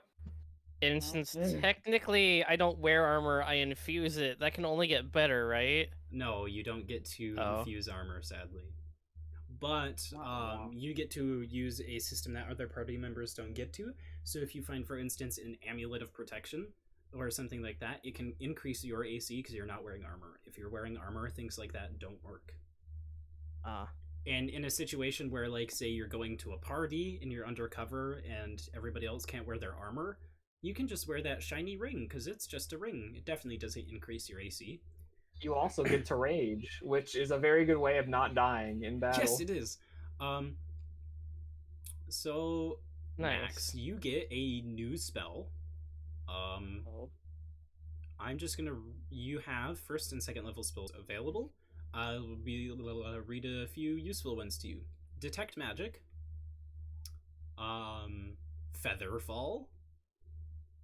Heroism is a good one. Heroism constantly gives somebody temporary HP, such as yourself.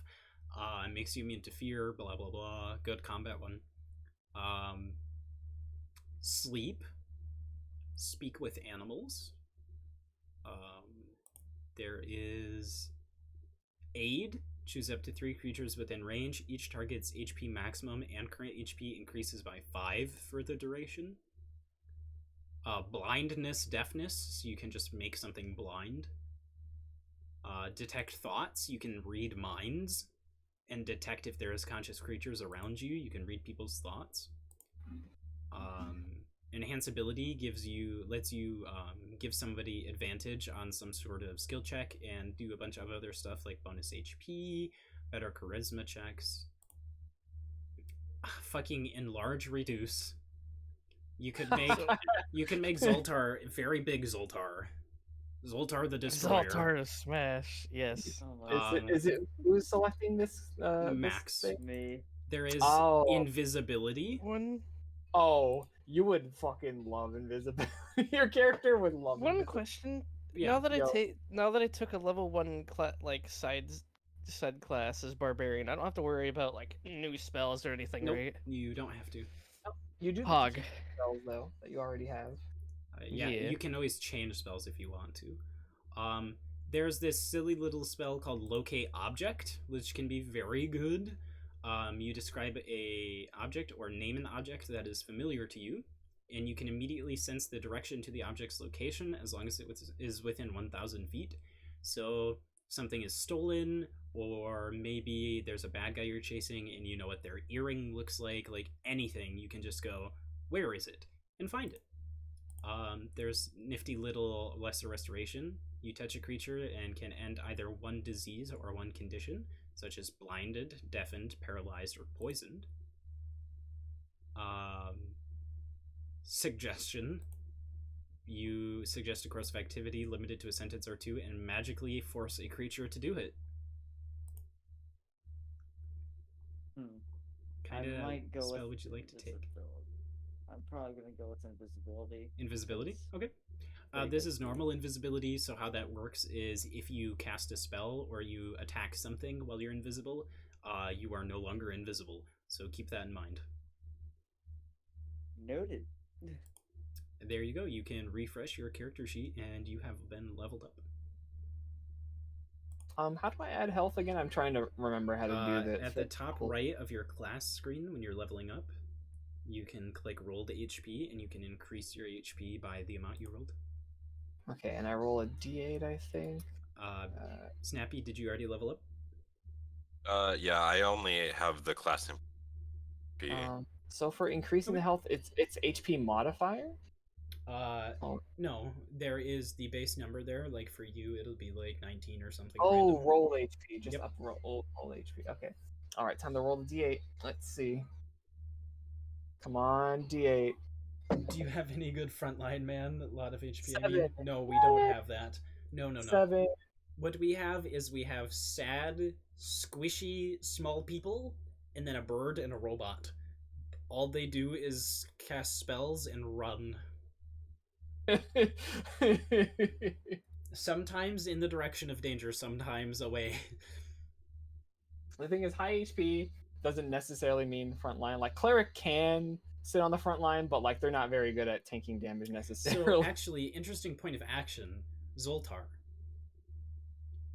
Zoltar is with leveling up and all of the mending that Hara has done to you, it seems that not only was Hara able to repair damage from that battle, but Hara had somehow accidentally repaired glyphs that were long lost on your body, reigniting part of the energy that drives your automaton peoples as they are, as soldiers, as fighters.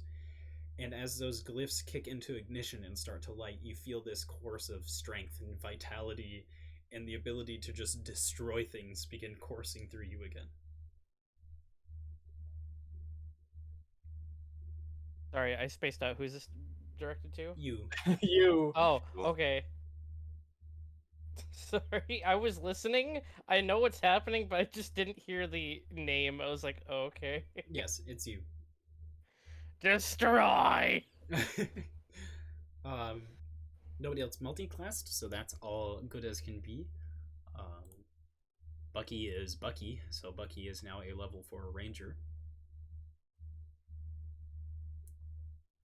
And beyond that, the first day finishes. Everybody can take a long rest.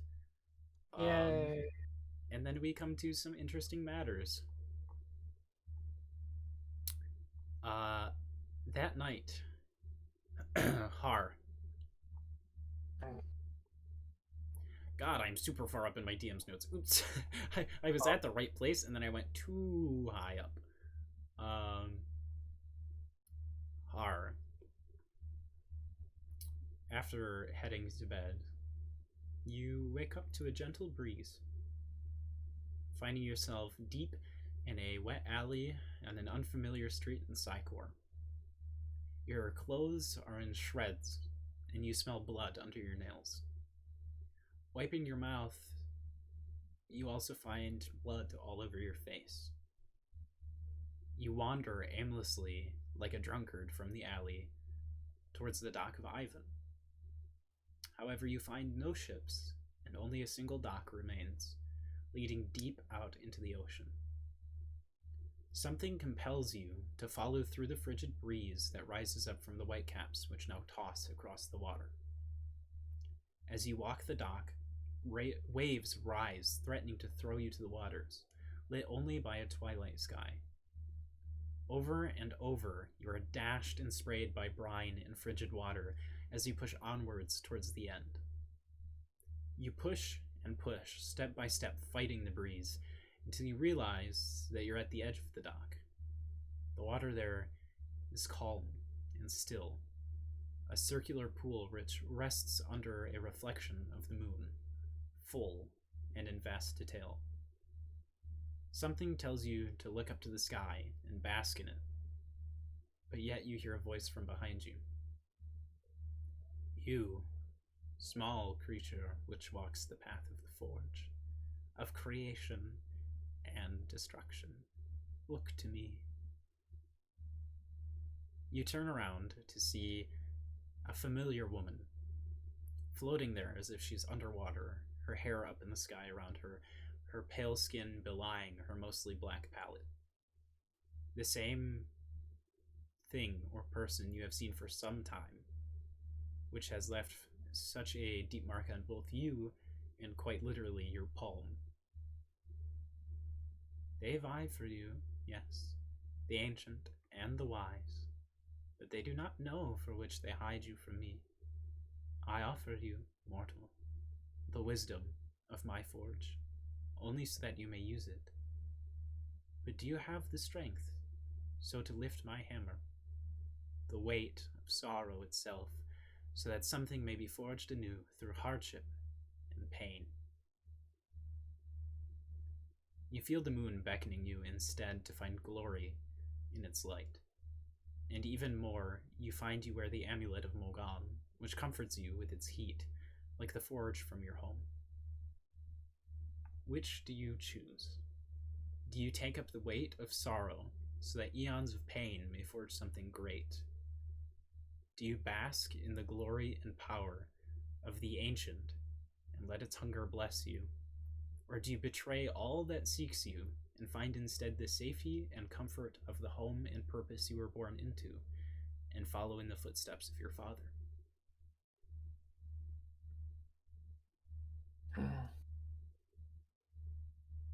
Har looks up.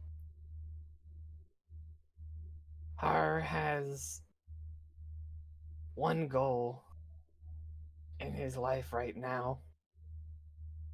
Family is the most important thing to Har. Har appreciates your offer, but and Har will, if there's like a physical choice, he's going to choose uh, Morgan, Okay. and he's going to. Har has a home. You grasp the amulet of Psychor the Scholar, the one you wear around your neck. Not the finger, but the Tarangat amulet, the perfect form of that which you've seen many times before in crates and with the Sciatar around you. You know, Psychor the Scholar was a mage and inventor, an artificer who followed under Morgan or Mogan quite directly, the creator of the Codex, even.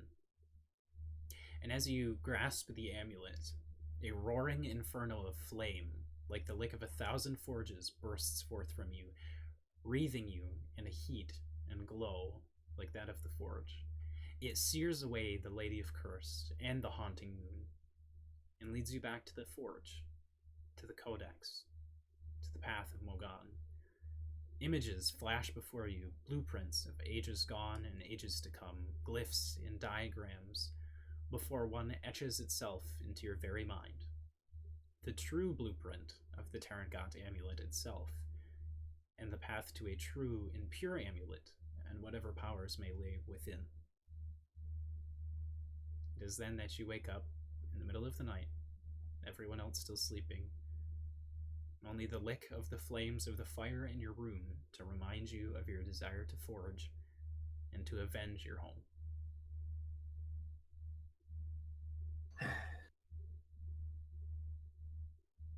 Har is going to look at his palm.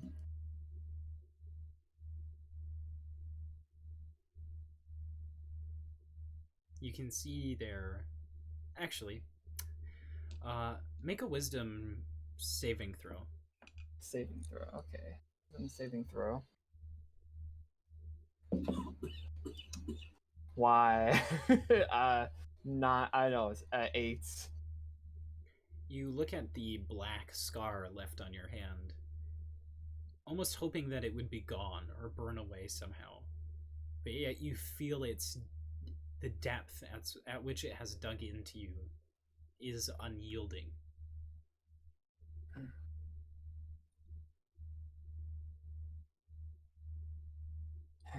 Har exhales. Har has a job to do. He's going to lay back down and try and go back to sleep. Okay. You all finish a long rest and wake up for day 2 of preparation. What would everybody like to accomplish in this day? Talking to Bucky is a thing. Trying to get anything done with Reminithium, casting spells you want to cast, crafting something, whatever you want to do. Har is going to want to figure out what to do with his lightning gland thing. So Yeah, he's are going you going to to be thinking of something yourself, or would you be seeking some sort of professional, which you aren't very likely to find considering the sort of atmosphere at place in Psycor currently? I'm gonna talk may, to Bucky. may be good if Har waited to the next day. Maybe you'll find someone that would know something about this You also, weird. of course, have available sending stones to both Lady or Mother Taraya and Sarakin, so you can ask either of them anytime. Hmm. Zoltar, you said you're gonna talk to Bucky. Yeah. Okay. What are you gonna say to her? Like, when do you try to approach her? I'm gonna find a moment when they're not in combat mode per se, and just find them. Lounging, drinking in the tavern. I got you. Yeah, just in the tavern or anything, anywhere that is socially convenient and appropriate to do Yeah. so. I mean, you guys, like I said, pretty much have the tavern to yourself. They're not really hosting dining Yeah. at this moment with the course of things. So Bucky's just there drinking at a table by themselves. Har, when he wakes up for the day, of course, he's going to feed Gix. Hello, Gix. Obtain food. Have some worms. Sorry, I was letting the can out. But what do you say to Bucky? I was gonna I approach Bucky a little bit nervously, and correct my posture, make sure that I'm as professional as possible. Oh. I'm gonna say, "Excuse me, Bucky, do you have a minute to talk?" Oh, anytime. Pick up a mug or don't. You are a robot. Just drinking, you know. Let me roll a Constitution check to see how drunk you found her. Not very drunk. Alrighty. I just wanted to ask you, because you seemed super strong the other day. I wanted to ask you if you could give me advice on how to make myself stronger and survive in battle longer. My friends rely on each other, and the other day all hope seemed lost until you showed up, and you finally gave me the courage to strike the enemy. But I want to become stronger, and I want to be able to, survive more than just one hit. How do you do it? Uh, well, it sort of boils down to two things. Um, I've been a sailor for a long time. You fight a lot of things when you're a sailor. A lot of things try to eat you in the oceans around here. So part of that just kind of comes with time. You know, you can only handle the rigging so much before you start to get a bit of muscle on you. Um, but the other reality is when you care about something like this party, you hold on, cat is being stupid. Go. She's a little shit. Cat's like, no, I'm gonna ruin this perfect moment. When you care about something as much as you care about another person, a group of people, your party, for instance, there's a certain primal drive that you'll find that comes with that. You tend to have a lot more power than you think you do when it comes to saving something you care about. Me personally, I found power in a deity, and they help me out here and there. But sometimes the care comes from loving someone, or just general drive to protect the people you care about. Sometimes it comes from greed for money. Whatever it is, it's just,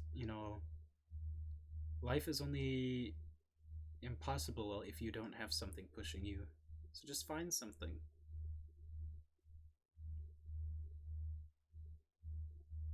Zoltar would nod in approval of this message, and he would tilt his head and ask, "Do you know anywhere where I can get some better gear?" Well, I mean, it sounds like tomorrow there's going to be a little bit, but I wouldn't trust a festival in this time to have really anything nice. Good gear, good gear, good gear. I suggest heading to Mortis or Aemon, maybe even Basslewater. Um, the bigger cities in the Bastion tend to have lots of stores, master craftsmen, things like that. You know, you can. Psychor is one of the flagship cities, but it's pretty small for cities in the Bastion, capital cities wise. If you really want something of quality, though, like real good, head to Amon's stand, or Amon specifically. It is the biggest city I've ever seen, and it has any kind of craftsperson you could ask for. Duly noted. I appreciate it. Of course, anytime. It's nice to not drink alone sometimes. How about I buy you around on the house? Oh, I think everything's in the house. I mean, I've just been taking it from behind the counter, but sure. Oh. Well, allow me to pay whatever you've taken then. I left them some gold pieces somewhere. They'll find it. Oh. Fair enough. And what was the biggest city you've been to? What was the name of it again? Amon? Amen. Thank you. You can find it in Amon's stand. It's kind of north in the Bastion by the wall. Hard to miss. Goes on for a couple miles. It's where the High Council is. They kind of just run the whole region. Lots of twats there. Lots of twats. Lots of people I'd love to hit with my boomerang. What's wrong with the people there? Are they aggressive? Well, Thieves? you know, when you have a place that holds a lot of the power, you tend to find good people who care about making a change, and you tend to find bad people who care about having power. And you also tend to find that a lot of people who want power don't really care that bad stuff happened to you, as long as it didn't affect them.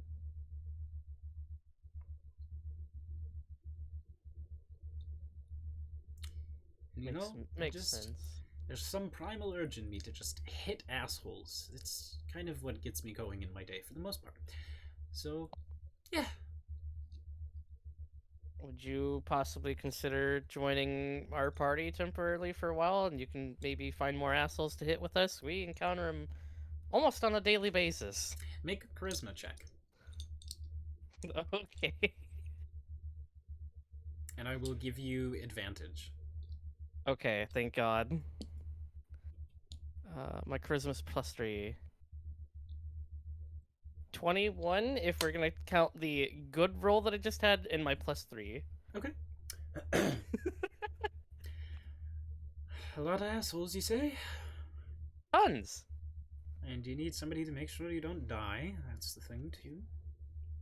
Yeah, that as well. And you But, don't I mean, seem you like do you seem like you want to really beat people. know a lot of things going on. So, yeah, I suppose, as long as you keep paying for the drinks, I gotcha. I have plenty of money, so drink to your heart's content. I don't mean just today, to be clear, but yeah. Oh, I know. Zoltar's gonna grab 5 gold from his pouch and just flick it over toward him. Oh, 5 Which gold. leaves I'll me- put that with all the platinum. Yeah. Yeah. Which leaves me at 20 plat and 500 gold perfectly. Okay, is there anything else anybody else is trying to accomplish throughout the day? Har is going to come downstairs while this is happening. I need He's to gonna feed get my out of bed animals. and go downstairs, and he's going to see Bucky and Zoltar sitting having a conversation about something. He doesn't know what, but they're hanging out. But now that things have calmed down a bit, he sees a prime opportunity to do one of his favorite things, and he's gonna walk up and say, he's gonna walk up to the table, Zoltar, Bucky, hello, and he's going to take out rock candy. It's rock candy time, guys. Oh boy. Yes. It's time for rock candy. Are you gonna gift rock candy to Bucky? He's gonna give rock candy to Bucky. It's like making relationships in Stardew, or like giving people nectar in Hades. It's like a meter, and the more rock candy you gift, the more in love with you they are. He's gonna give Har like rock candy. Har think Bucky should try rock candy, and then he gives a rock candy to Bucky. You know, I learned this little trick with rock candy out in the ocean last time we were back by Mortis. Here, let me do something. And she goes behind the counter, and her going behind the counter, you can't see her anymore, because she is a gnomish woman, and it is a high counter. And she comes back out with 2 tankards, and she hands you one. She goes, "Here you go, buddy. Drink up." And he hard takes a drink. What? Zoltar just starts No, no, chuckling, already like- know where this is going. Like the whole thing, and she just puts her hand on the bottom and starts tipping it up a little to make you drink faster. Har is like, I don't know what's happening, but I'll It go is- with it. Har is just It is the drinking. most horrendous mixture of rock candy flavoring and really hard alcohol. Just like something made of some harsh grains somewhere swampy. Make a Zoltar just starts constitution chanting, check. chug, chug, Make a chug, constitution chug. check. Constitution saving throw or check? Make a constitution check. Okay, Constitution. Here we go. 23. 23. You Yes. don't pass out. Oh my god. Well, that's good. But, Thank you, natural. Har's a little tipsy.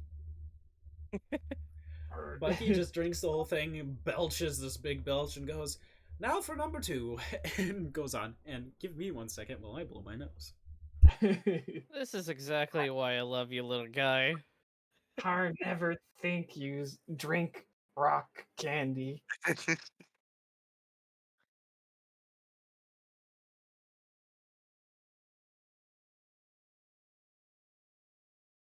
Anything else anybody's doing throughout the day?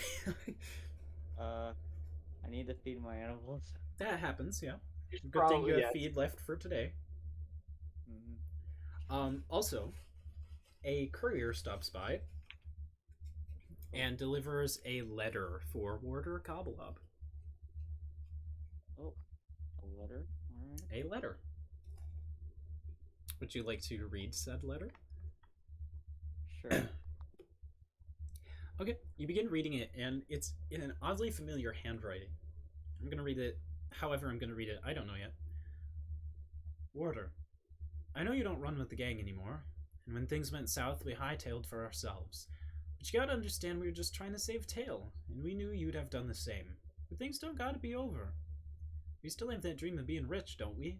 And one mercenary can't take that away from us. We're working for something bigger now, all of us together. We got a big heist planned. Let's just leave it at trains, platinum, gems, and a lot more. If you're interested, you can meet us at the Ragged Runaway in Harbrook, out of Eamon's Stand. Don't let us down. Wayland.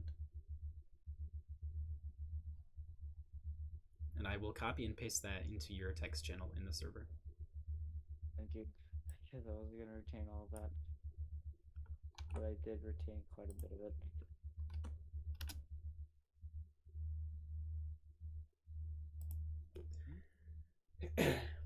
Also, how much does it cost to stay at Ogre's Respite again? I'm trying to remember like how much it costs. Like, Traditionally, it was a couple gold a night, but for these 2 nights, you're not paying. Everybody has got to stay somewhere, and people here have enough sense of community that they're just kind of letting you have a place to stay, while the Legionnaires, still are cleaning up the streets and finishing up their jobs. And there has been Okay. tiny The battles Legionnaires are the all across. across. Right? Yes, they're the soldiers that came in. Yes, we are the soldier. There has been small battles throughout the city, all over the place, multiple times each day, as they're kind of cleaning out the last agents of the Sciatar from the city. Is there anything else anybody else is trying to accomplish on the second day, the last day before the festival itself? No. Nope. Okay. I think Har is going to spend the day relaxing for once, Yeah. just it's- hanging out it's with been a while. everyone. Sometimes doing nothing is good. Yes, you all get to head back to your second long rest on a good rest. And now we get to do something we haven't done yet, which is where we enter the territory known as everybody gets to join the what the fuck is up with that train. Zoltar. Oh Oh, As you yeah. shut down for the night, a vision, not quite a dream, because you don't quite dream, but a vision comes to you. It's not the first time you can see yourself, almost like a dream, wandering the sands of the rock rivers where you come from. The arms of lost automaton like yourself jutting out from the sand, dashed here and there with scraps of metal. Even the wreckage of a train lays before you, crumpled, its elemental reactors shattered and long gone. Yet there, at the train, under the 3 suns that this world has, there's 3 suns if you didn't know, beaming down on the desert lake sands, you can see a grisly minotaur, which you've seen before in your visions, oddly like a friend. You know them as Athlon. He says, "So we meet again, you sorry pile of scrap. And yet it seems now you've grown in power." How do you reply?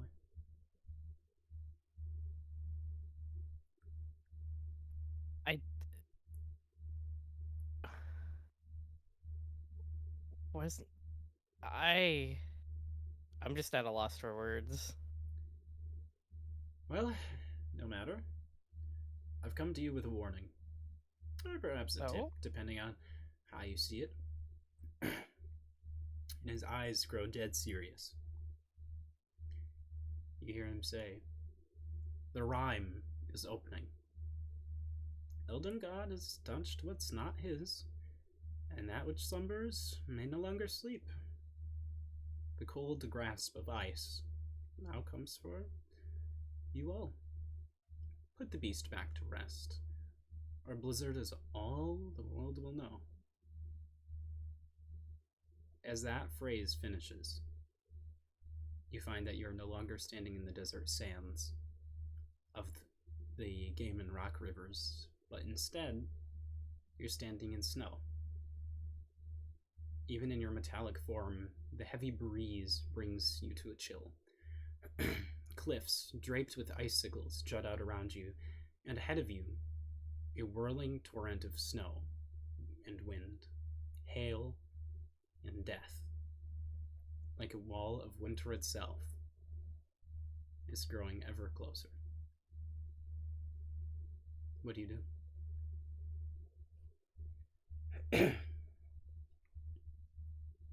So what specifically is like the storm is after me? I'm confused. You just see a wall of cold, wintry death rapidly approaching you, and a very ominous sense coming from it.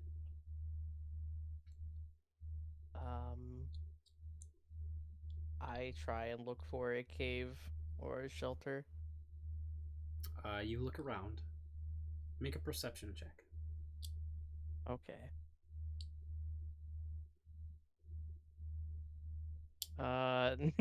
Net 20. Okay. Now, 20.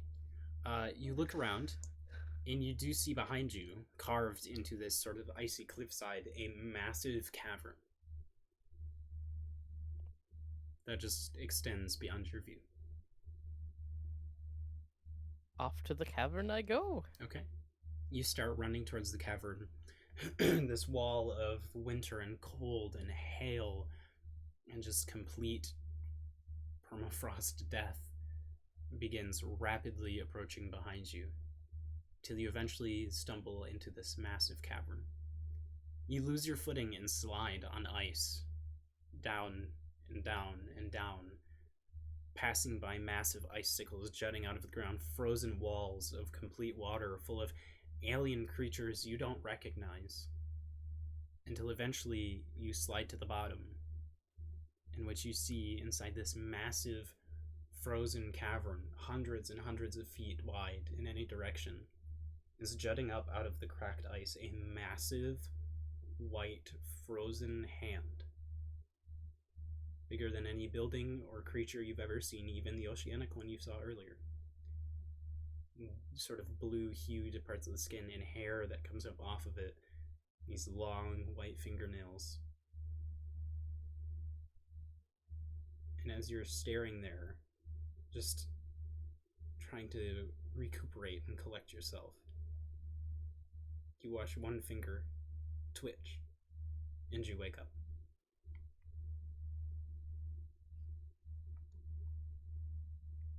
What the actual fuck? And I will put the dialogue from Athlon in your notes. Thank you. Ice. Snapple wanted ice, I gave you ice! Uh, I'm just kidding. Hi, Kaz. Welcome to the What the Fuck Is Up With That train. All characters are now boarding. We choo chugga chugga chugga. I'm getting sleepy. Well, don't you worry, it's almost the end of the session, but before then, it's time for the festival! You all wake up after a long rest to the sound of celebration. You can already hear games being played outside, people cheering, cups clashing together. What do you all do? I am gonna take a look around. Of course, anybody who doesn't wake up right away, Bucky is at your door waking you up like, let's go, let's go, let's go, it's starting, come on! Various just gets up and starts looking around. Har, wake up. And Har's gonna get up. He's gonna greet everyone. Hello. He's gonna give Gix. He's gonna give Gix some worm feed. Here you go, Gix. Yeah, you Here, guys feed your pets. worm. And you find that today the doors of the tavern are open. People are inside drinking and celebrating, but the drinking and celebrating doesn't stop at the door. It's everywhere outside. Oh yeah. There seems to be some sort of ceremony currently happening at the Parisian Plaza for the dead. And beyond that, you can see stalls are all set up. There is games happening. At one point in the road, you see like 6 people in a line, all on top of barrels, running, trying to race each other to the end of the track without falling off of the barrel. Somebody does trip and fall. The barrel goes flying and hits some old lady. There's people having drinking competitions, arm wrestling, there's axe throwing, all kinds of things. There's people gambling, playing games, and there's stores. What are you guys going for? First thing I'm gonna do is I'm gonna go to the smithy and see if they have anything that would help my armor class, such as a funny arcana ring. Okay, you are looking for some sort of armor boosting thing. Make a investigation check. Okay. With advantage, because Bucky is helping you. And Hog. Har would definitely go along with looking around. If Oh we're god. to armor, if we're looking at smithy stuff. 21. Let's go, Bucky. You guys don't find quite. Bucky doesn't bring you to a blacksmith, but Bucky does bring you to somewhere special. It's this sort of ragtag setup that has one old gnome with white curly hair, a hearing horn in one hand, and he's up on a stool with a big sign that says Shrems across the top. And you can see a number of items. You are familiar with a store that is in Psycor under the same name. I don't know if you ever went there, but let me find the name real fast so I can remind you. There is a store called Shrem's Seaside Collections, a pawn shop. I remember this name. I feel like you did go there at one point, and you perhaps bought like a healing item or something. I did not buy anything, but I did go in and look. Yeah, so at the stall, you see a couple of items. There is a rapier, there is a potion, an amulet, a quiver of bolts, a pair of 2 stones, and a sign that says 5% discount on bulk purchase, and it's in bold letters. Okay. Feel go to the free to ask me shopkeep. about something. The old man talking. What are these stones? I'm speaking to the hearing horn, I can't hear you. What are those stones? Oh, the stones. Them sinning stones. It's like Or what's that? communication with your mind. You have one, somebody else has one, you say something, they hear it, and they can say something back. Ah, Har know these rock. Yes, I have dubbed them cell stones. Don't ask why. And what about the amulet? What's the bolts? You asking about the bolts? Amulet? Oh, the amulet. That's the amulet of protection. When you wear that, you're hard to hit. Yep. Hmm. Yep. Yeah, it's a good old amulet. You know those bolts? Those are good bolts. They hit better. You might like them. Zoltar's gonna ask about the bolts and what type of rapier it is, what it's made of. The rapier is a +1 rapier, so you'll have +1 to hit and +1 to damage. And the bolts Okay. are they come in sets of 10. They're +1 bolts. When you shoot that bolt, you have +1 to hit and +1 to damage. Okay. I'm gonna ask the old gnome how much everything is. Well, you know the rapier. That's wait, how much the bolts are? No. All of it. All of it. The rapier's 200 gold pieces. The potion is 500. The amulet's 500. The bolts are 200 for 10. And the cell stones are 700. Oh, Jesus Christ.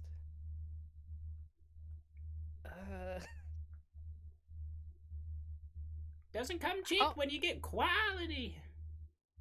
How much for the rapier and the amulet? Just those two. The rapier and the amulet? That's and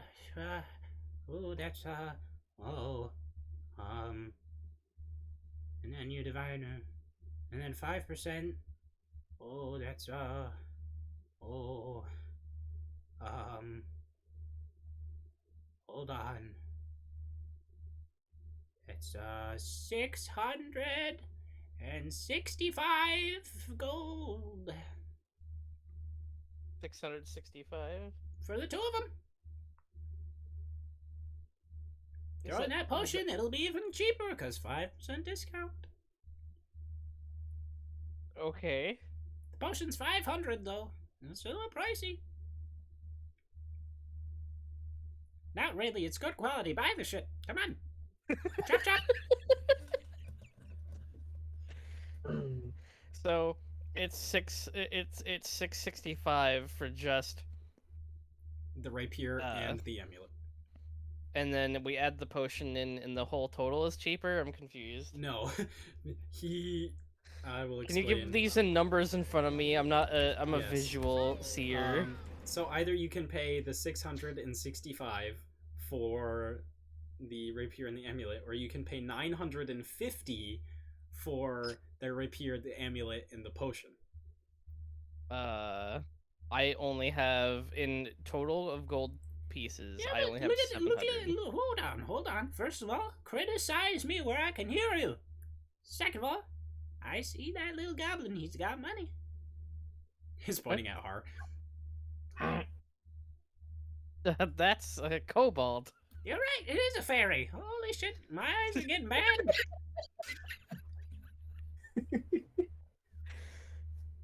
Good thing I can still make all this shit with supreme quality. Yeah. How much cellstone again? The cell stones, 700. 700. Yep. Oh, how's Bessie? I don't know how Bessie's doing. I don't know Bessie.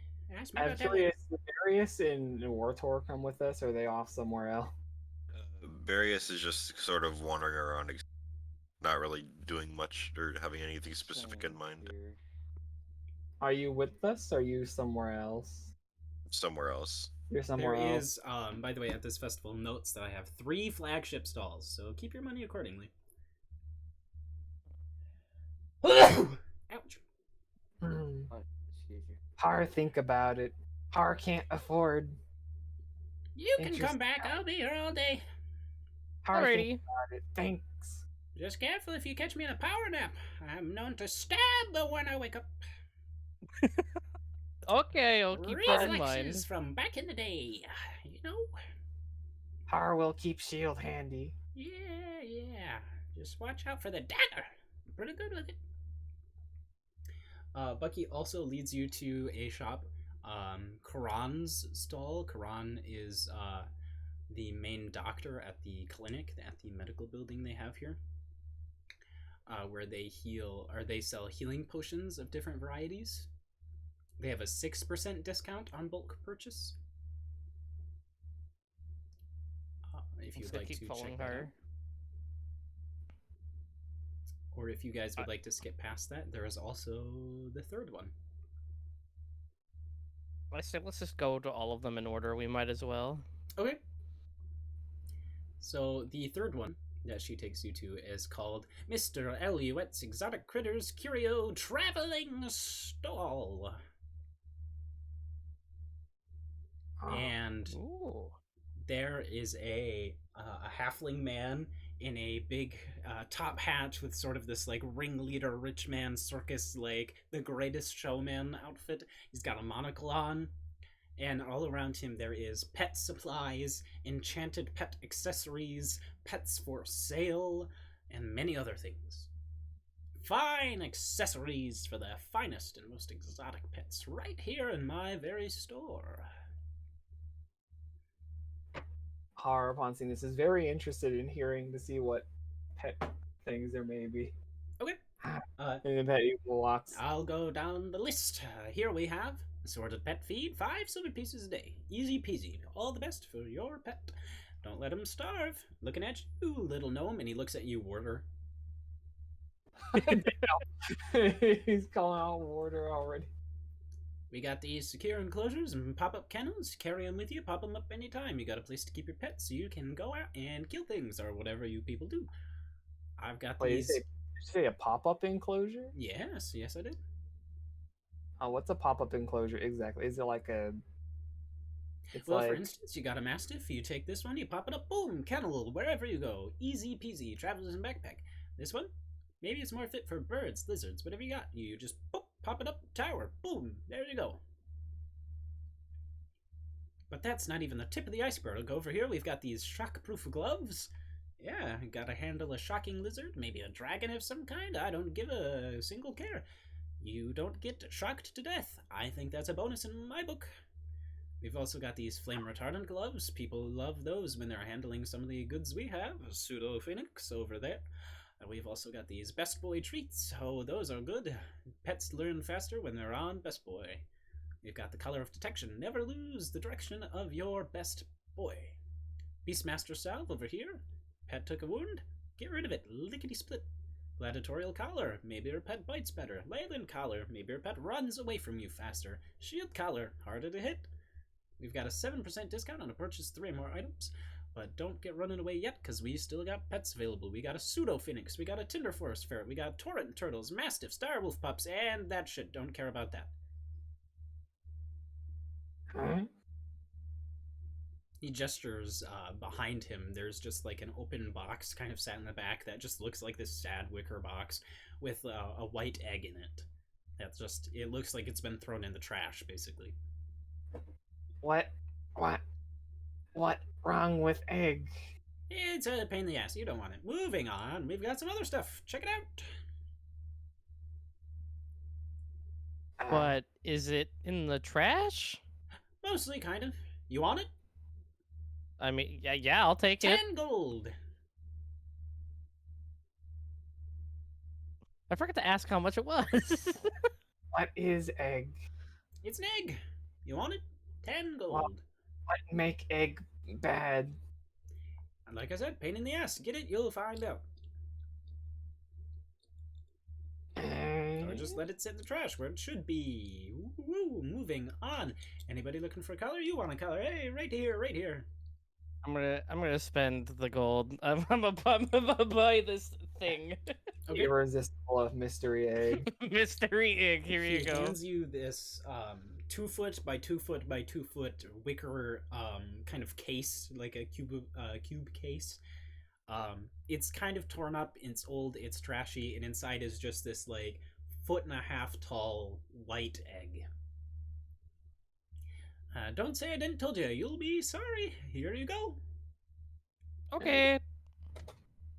Har not know what egg is. Har is gonna look at this egg. Does this egg look like something he's ever seen before? Does this look familiar Make at a all? nature check. Nature check. All right. Let's see. Nature. Where is nature? Oh, there it is. 15. 15. It looks like a big egg. Ah. Yep. It's as eggy as it gets. But outside of the showman's voice, Various, Har, Warder, Zoltar, you do see the following for sale. There is a dire wolf puppy for 600 gold pieces. Dire wolf puppy. A mastiff for 250 gold pieces. A torrent turtle, which is a giant tortoise, a medium-sized, at a young age, tortoise, for 1,500 gold. A tender forest ferret, which is like a ferret or a red panda, but it's on fire most of the time, for 1,000 gold pieces. And a pseudo phoenix, which looks like a very small flaming bird, for 700 gold pieces.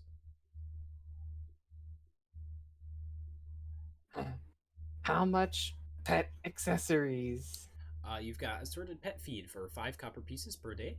The secure enclosures and pop-up kennels are 15 gold pieces per. The shockproof gloves are 100 gold pieces. The flame retardant gloves are 100 gold pieces. Best boy treats is 15 gold pieces for 10. Gives you advantage on teaching tricks and behaviors. The collar of detection, 300 gold pieces. You always know the direction of the collar. Beastmaster salve is 25 gold pieces for 1, and it can restore 2d4 HP to a pet. The gladiatorial collar is 250 gold pieces, and it gives +1 to the pet's strength. The Leyland collar is 250 gold pieces, and it gives +1 to the pet's dex. And the shielding collar is 500 gold pieces, but it gives +1 to the pet's AC. Barius. Yes. As you're looking through the store, you can't help but notice this pseudo phoenix. It looks like a mixture between a vulture and a parakeet that is just on fire. And it starts shrieking and flailing, and you notice the flames kind of poof up, and it just combusts for a moment. It doesn't burn or turn to ash, but it just flips over, and its hands are gripping the bar in the little bird enclosure, and it's hanging upside down with its eyes closed and its wings limp, burning. And then it opens one eye, looks around, closes the eye. Well, the tongue falls out of the side of its mouth. Opens an eye. Nobody's doing anything, so it gets back up, ruffles its feathers. It looks upset, and it just hacks up, like coughs out just a cloud of smoke. Just like a big black poof, it just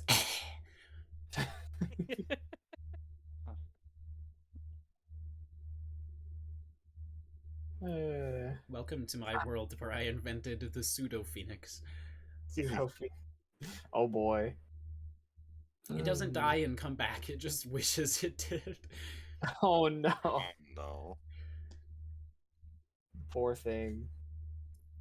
That's depressing. Interesting stuff. It's a very sad bird. Lots interesting stuff. Hard think about it. Come back, check later though.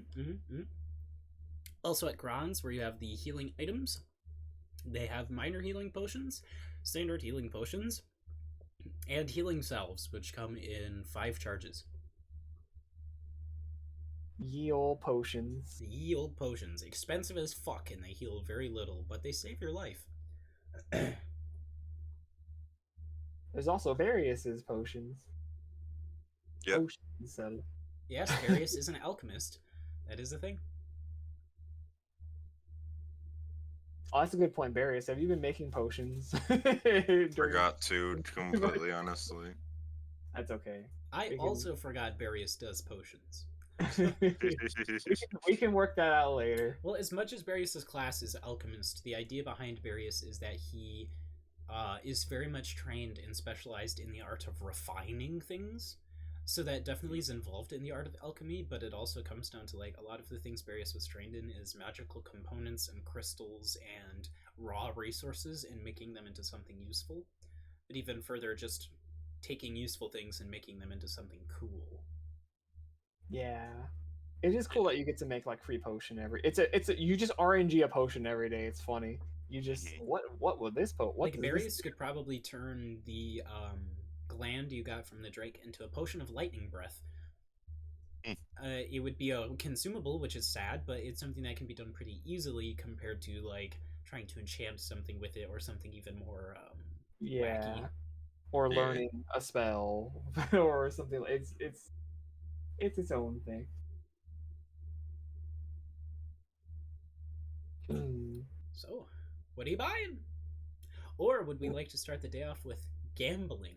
We've got Kraken, we've got Tundra Toils, we've got the barrel rolling runs and drinking competitions. You can always gamble to try to make more money, but if you gamble first, then you might not have money to buy things. So, Yeah. there's a balance. Hmm. Well, we checked all the stores. It's true. Hire, Did we check all of them? I thought we We did. skipped one. No, you It's- checked Oh, okay. 3. There is Shrems with the magical items for you, Korans, which has the healing items, and Eluettes, which has pet-related things. Okay. and then the fourth fixture is the gamble. Gambles and games. Hmm. Maybe look at game. Yeah, we can play some games. What would you guys like to head for? What are the games again? Is it There all is gambling? the Or some of two, them there's just the two for fun? gambling games, which are like dice games. There's Kraken and Tundra's Toil, or Tundra Toils, sorry. And then there is more festive games like drinking competitions, barrel races, etc., etc. I want play games. Yeah. I'm thinking I want to do the barrel race.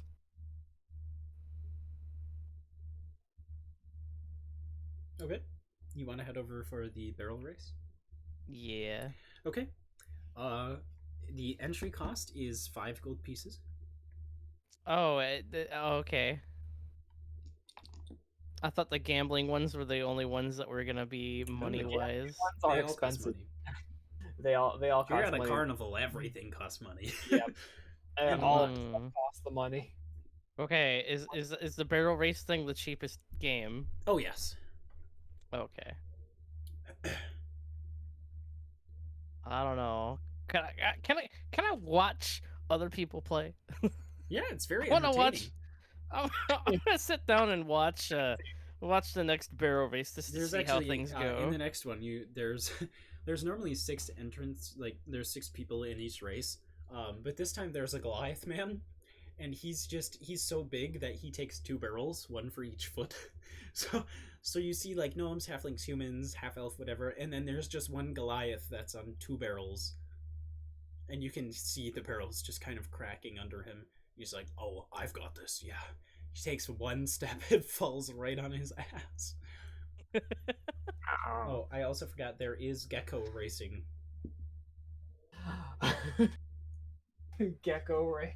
There's gecko racing. I want watch Gecko Ray.